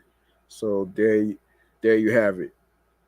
And we got some more fun stuff to go to. I'm actually going to get into let's get into oh yeah, Brooklyn Folk Festival. Okay. All right, so another event to check out is Brooklyn Folk Festival is back this fall for its 14th anniversary. This year's lineup will include Bonnie Prince Billy making his BFF debut and returning Folk Fest favorites Amithis Kaya, Noah Brown, Jaron Blindboy, Paxton, and more. The festival will not only include musical performances, but also workshops, film premieres, dances, curated NYC cuisine, their world famous banjo toss contest, and many more interactive events. There will be a special memorial tribute to the musician, artist, filmmaker, photographer, and festival founder John Cohen called All This Is a Record of My Search, John Cohen at 90. The festival is curated by folklorist, musician, host of the Brooklyn Folk Festival, and producer Eli Smith. The festival is the largest yearly production of the non-profit group Jalopy Theater and School of Music. The 14th annual Brooklyn Folk Festival promises to be a truly special event as we expand the scope of the programming and welcome home favorite performers from the history of the festival, says Smith. This year, we can expect a powerful array of sounds with music from a huge diversity of genres, including blues, folk, jug band, old time honky tonk, trad jazz, ragtime, children's music, salsa music from Peru, China, Ukraine, Mexico, and more. To open an annually sold out festival will be the Ukrainian Village Voices, who will be performing traditional Ukrainian vocal performances. 17-year-old Nora Brown will also make an appearance performing her new album on Jalopy Records. Kentucky natives Brent Ratcliffe and Clinton Davis will be showing off a more traditional side of folk with their old-time banjo performance. The 14th annual festival is produced in collaboration by the nonprofit Jalopy Theater and School of Music. For the fourth year in a row, the festival will take place at St. Anne and the Holy Trinity Church, built in 1844. It's a National Historic Landmark, the backdrop of the Gothic Revival architecture and the ornamented roofs and windows of the church only enhance the performances at the festival. The festival will take place in the main hall, while the workshops, film screenings, and square dance will be held in the side hall and upstairs rooms of the church. Food, drink, and retail vendors will be on site and highlight the diversity of NYC's food culture. The Brooklyn Folk Festival will be from October 21st to the 23rd at 157 Montauk Street. For more information, you can visit the Brooklyn Fest website at brooklynfest.com. That's www.brooklynfolkfest.com for more information and details and all that other stuff right there. So there you go, right there. And let's see. Let me see how much time we got here. All right. Now, what else am I missing? Did I miss anything? Did I miss anything? Did I miss anything?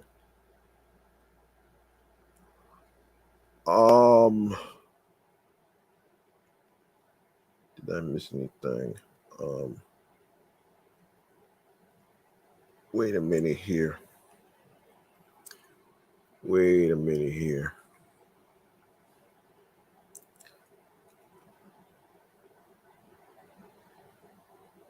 Okay, I'm gonna save this story. I'm gonna save whatever topic I don't get to. I'll save the Bronx Point Affordable Housing Project brings hip hop home. I'll save that for a future episode. I'm going to go to things to do for the weekend in New York City. This is for the New Yorkers out there in the five boroughs, including Strong Island right there. So I want to actually okay, let's get to where you can. All right. All right, so um oops, that's not what I meant to go to. That's not what I meant to go to. I'm sorry.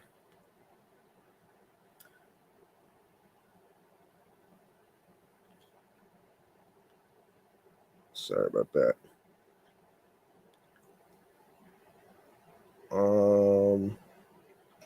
Let me see.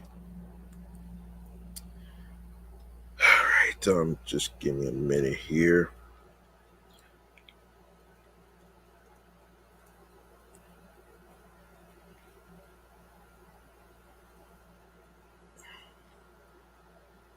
All right. So from August 5th to the 7th, here we go.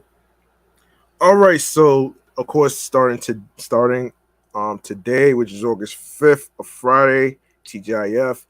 Of course, there's already an event that's going on for benefit concert. Erykah Badu Brick is presenting Erykah Badu for the second to last show to close out the benefit concert series. Brick's mission is to celebrate arts and culture as well as Brooklyn itself. Now, Queens don't have Brick, the media station. Queens don't have that, so I don't think we have that. So Brick's mission is to celebrate arts and culture as well as Brooklyn itself. Badu is an American singer, songwriter, record producer, and actress who gained her musical popularity in the 1990s neo soul subgenre scene. Badu is a music titan as she made a name for herself amongst R&B singers using her languorous vocals. Of course, tickets start at $75 and can be purchased here. Where 99th Street and Prospect Park, West Brooklyn. This is where it's taking place. Another event that's going on today is Salsa for Beginners. Nieves started their dance classes to bring a fun, stress-free environment where dancers could enjoy the culture of dance while feeling free of judgment. No partner is needed for this workshop. Beginner Salsa 101 starts at 6 p.m., while Advanced Beginner Salsa 201 starts at 7 p.m. Free, located 240 West 37th Street, Manhattan, New York. And tomorrow, Saturday, August 6th, Black Atlantic Art Expo. The Black Atlantic Art Expo is bringing together the work of international artists, Leah Bub Leah Bub excuse me, Babir, excuse me. Babir is the names. Hugh Hayden, Dozie Canoe, Tal Lewis, and Keon Williams. The art exhibit is meant to represent the complex ideas and culture that came from the centuries of transatlantic networking linking Africa, the United States, the Caribbean, and Europe. The work extends across Pier 1, Pier 2, Uplands, Pier 3, Greenway Terrace, and along the Greenway, and it's free. Located at Brooklyn Bridge Park, Brooklyn, New York. I suggest you go to. I suggest you look up on your GPS, your Google Maps and stuff, whatever phone model you have. You can look up the directions on how to get there. And yeah, and there's a free road skating. Three Friends group is presenting free road skating in Rosedale for everyone. This event is not only for a fun way to socialize, but to also get a workout in. They offer free 1 hour beginners courses if you have never skated before. Skates are not provided, so you must bring your own. There is room for beginners, intermediate, and advanced skaters, and it's free. Be sure to RSVP here, where you see the word here highlighted in red. The skating starts at 3 p.m. 135-21 241st Street in Queens, New York, which is in Rosedale, Queens, folks. It's my park. Help volunteer to clean up local New York City parks with stewards of Henry Hudson Park. Rain or shine, people are going to show up and help garden, weed, mulch, and connect with the landscape that leaves New York City with an aspect of natural beauty. This cleanup will help the environment while also keeping our city clean. Free beautician starts at 9 a.m. and runs all the way to 12 p.m. For more information, you can email what is it? Spoy 10 Devilny at gmail.com. That's spoy10duvilny at gmail.com. Let me spell this out, man. SPUYTENDUYVILNY at gmail.com. Located at West 227th and Independence Avenue in the Bronx.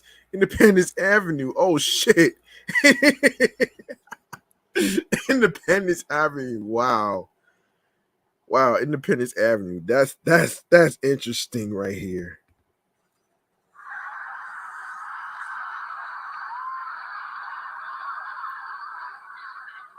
And finally, Sunday, August 7th, screening of Space Jam, A New Legacy. Enjoy the summer weather with an outdoor screening of the second installment of the Space Jam series. Join NBA All-Star LeBron James as he forges a friendship with the animated Looney Tunes characters.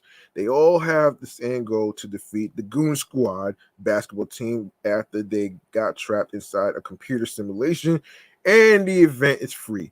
Located at 115-05 140th Street in Queens, New York.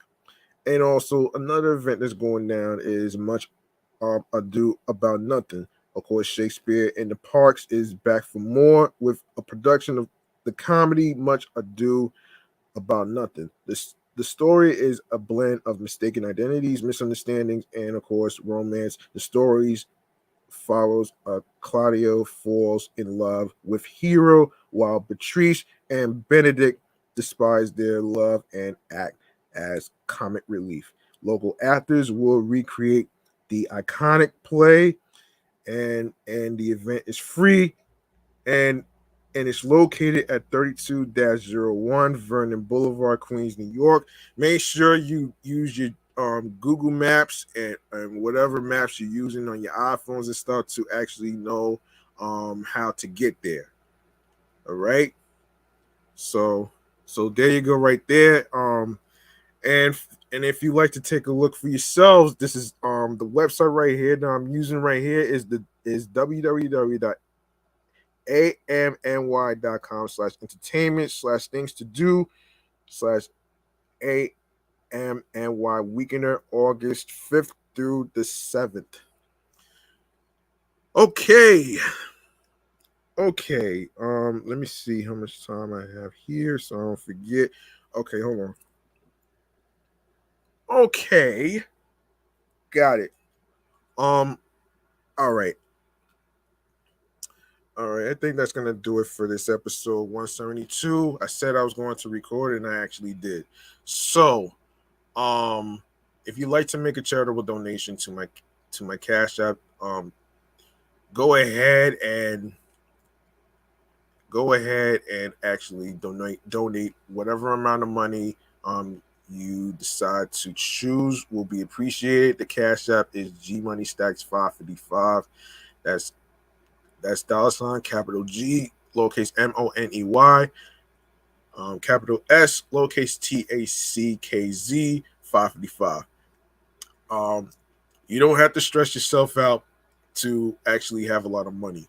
It's not about that. It's about showing moral support for this New York podcast show right here. Yeah. All right, so we're gonna get into the last thing that I need to talk about here is the stream choices on the go right here, man. Here we go.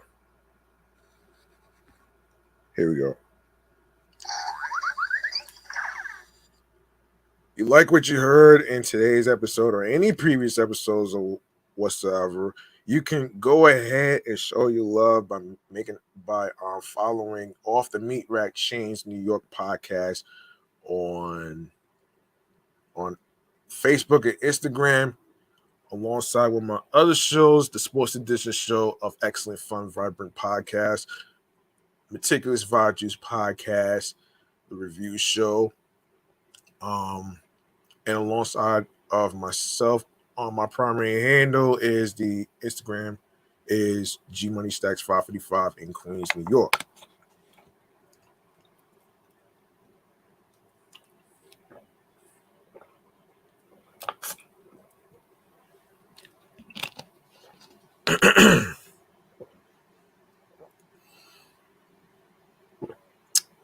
All right. Make sure you're turning your notifications for details of when each episode is going to be dropping. And as I said earlier in the beginning of the recording, the audio episodes for audio streaming platforms will be on Mondays, Wednesdays, and Fridays. All right. So hopefully after this episode, I'll be able to upload the not only drop one but two episodes. I'll try to do that today, so we'll see what's going on here. And now also I want to say this though. You can go to the link in bio where it says Linktree/G Money Stacks 555 on there. That way you'll be able to see all the audio streaming platforms that I am going to list to you. Make sure you follow Make sure you follow the audio streaming platforms where the podcast is uploaded and located and stuff. So and you can leave a voice message if you have any questions, any ideas or topics, and if you'd like to be a guest on the show right here, to chime in on some topics and stuff like that. Of course, like my man B Live did in episode 170. In case you didn't hear it, you can also listen to episode 170 and of course episode 171 and 169, 168, and all the others that are previously uploaded to the audio streaming platforms and including YouTube. So there you go right there. And of course yeah, so of course starting with Anchor, Audacity, Audible, Audio Burst, Amazon Music, Breaker, Castbox FM, Deezer, Listen Notes, Moon FM Podcast, Player FM, Pocket Cast, Podbay, Podfriend, Podopolo, Podorama, Podcast Index, Podcast Addict, Podchaser, Podverse, Reason FM, Spotify, Stitcher, TuneIn Radio, Google Podcasts. And also you can actually give a 5-star rating on Podchaser, Podfriend, and Spotify. And also you can listen to Off the Meat Rack Chainz New York podcast episodes on Radio Public, iHeartRadio, the #1 app for music, radio, and podcast. Make sure you follow my other shows that's also on iHeartRadio as well, which is the Sports Edition Show, Excellent Fun Vibrant Podcast, Meticulous Vibe Juice Podcast Review Show is also on there as well. Make sure you follow. And last but not least, the YouTube. Make sure you grab that subscribe button and go ahead and click on that noni bell so you can be reminded when the show goes in the air via live stream. More video content, upcoming episodes, and latest episodes that's already uploaded and posted to the YouTube channel page of G Money Stacks 555. And leave a like and a comment along with the episodes and topics. Be sure to listen, stream, share the episodes, share the podcast. Excuse me, not share the podcast. Share the episodes, share the videos. Download these episodes. Spread the word. Word of mouth is important. Tell a friend to another friend. And of course, share the podcast along with your friends, wives, husbands, boyfriends, girlfriends, friends, and people you're cool with from work and those that supporting your career and stuff like that. And along with the link that says Linktree/G Money Stacks 555 on there with all the audio streaming platforms already listed in the link in there. You click on there and then you're going to see all the audio streaming platforms on there. Make sure you follow the shows that's already on these platforms right there. Very important. All right, you can listen to these episodes on any of these audio streaming platforms, including AM, FM. No, excuse me, Anchor.fm, and of course, Spotify, iHeartRadio, and all that other jizz stuff. So there you go, right there. Yeah, man. Like I always say at the end of the show.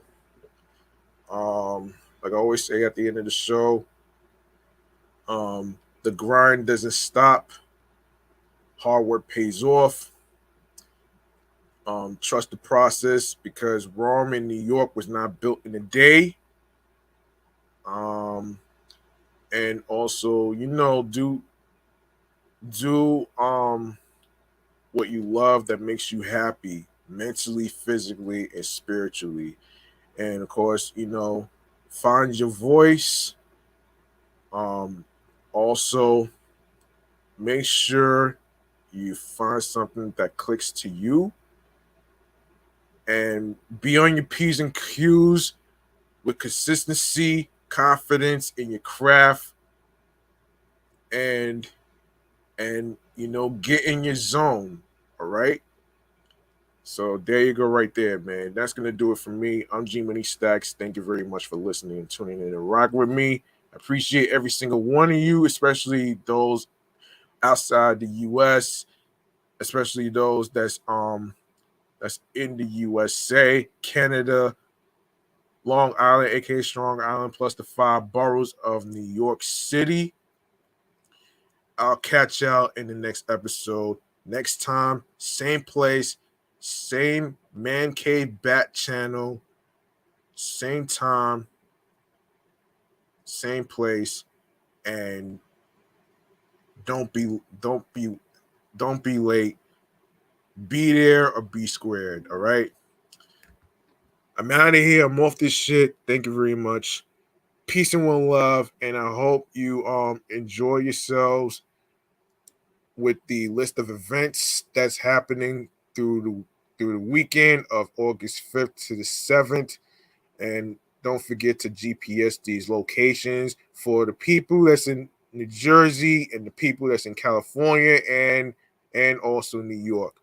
So in case you miss any of the episodes, in case you missed the locations that I just mentioned for the weekend of fun activities, fun activities, you can listen to this episode over after this is off the air and recorded. So there you go, right there. Um, yeah. So peace and one love. Enjoy yourselves the rest of your Friday night and have yourselves a good weekend and have yourselves a good night, folks.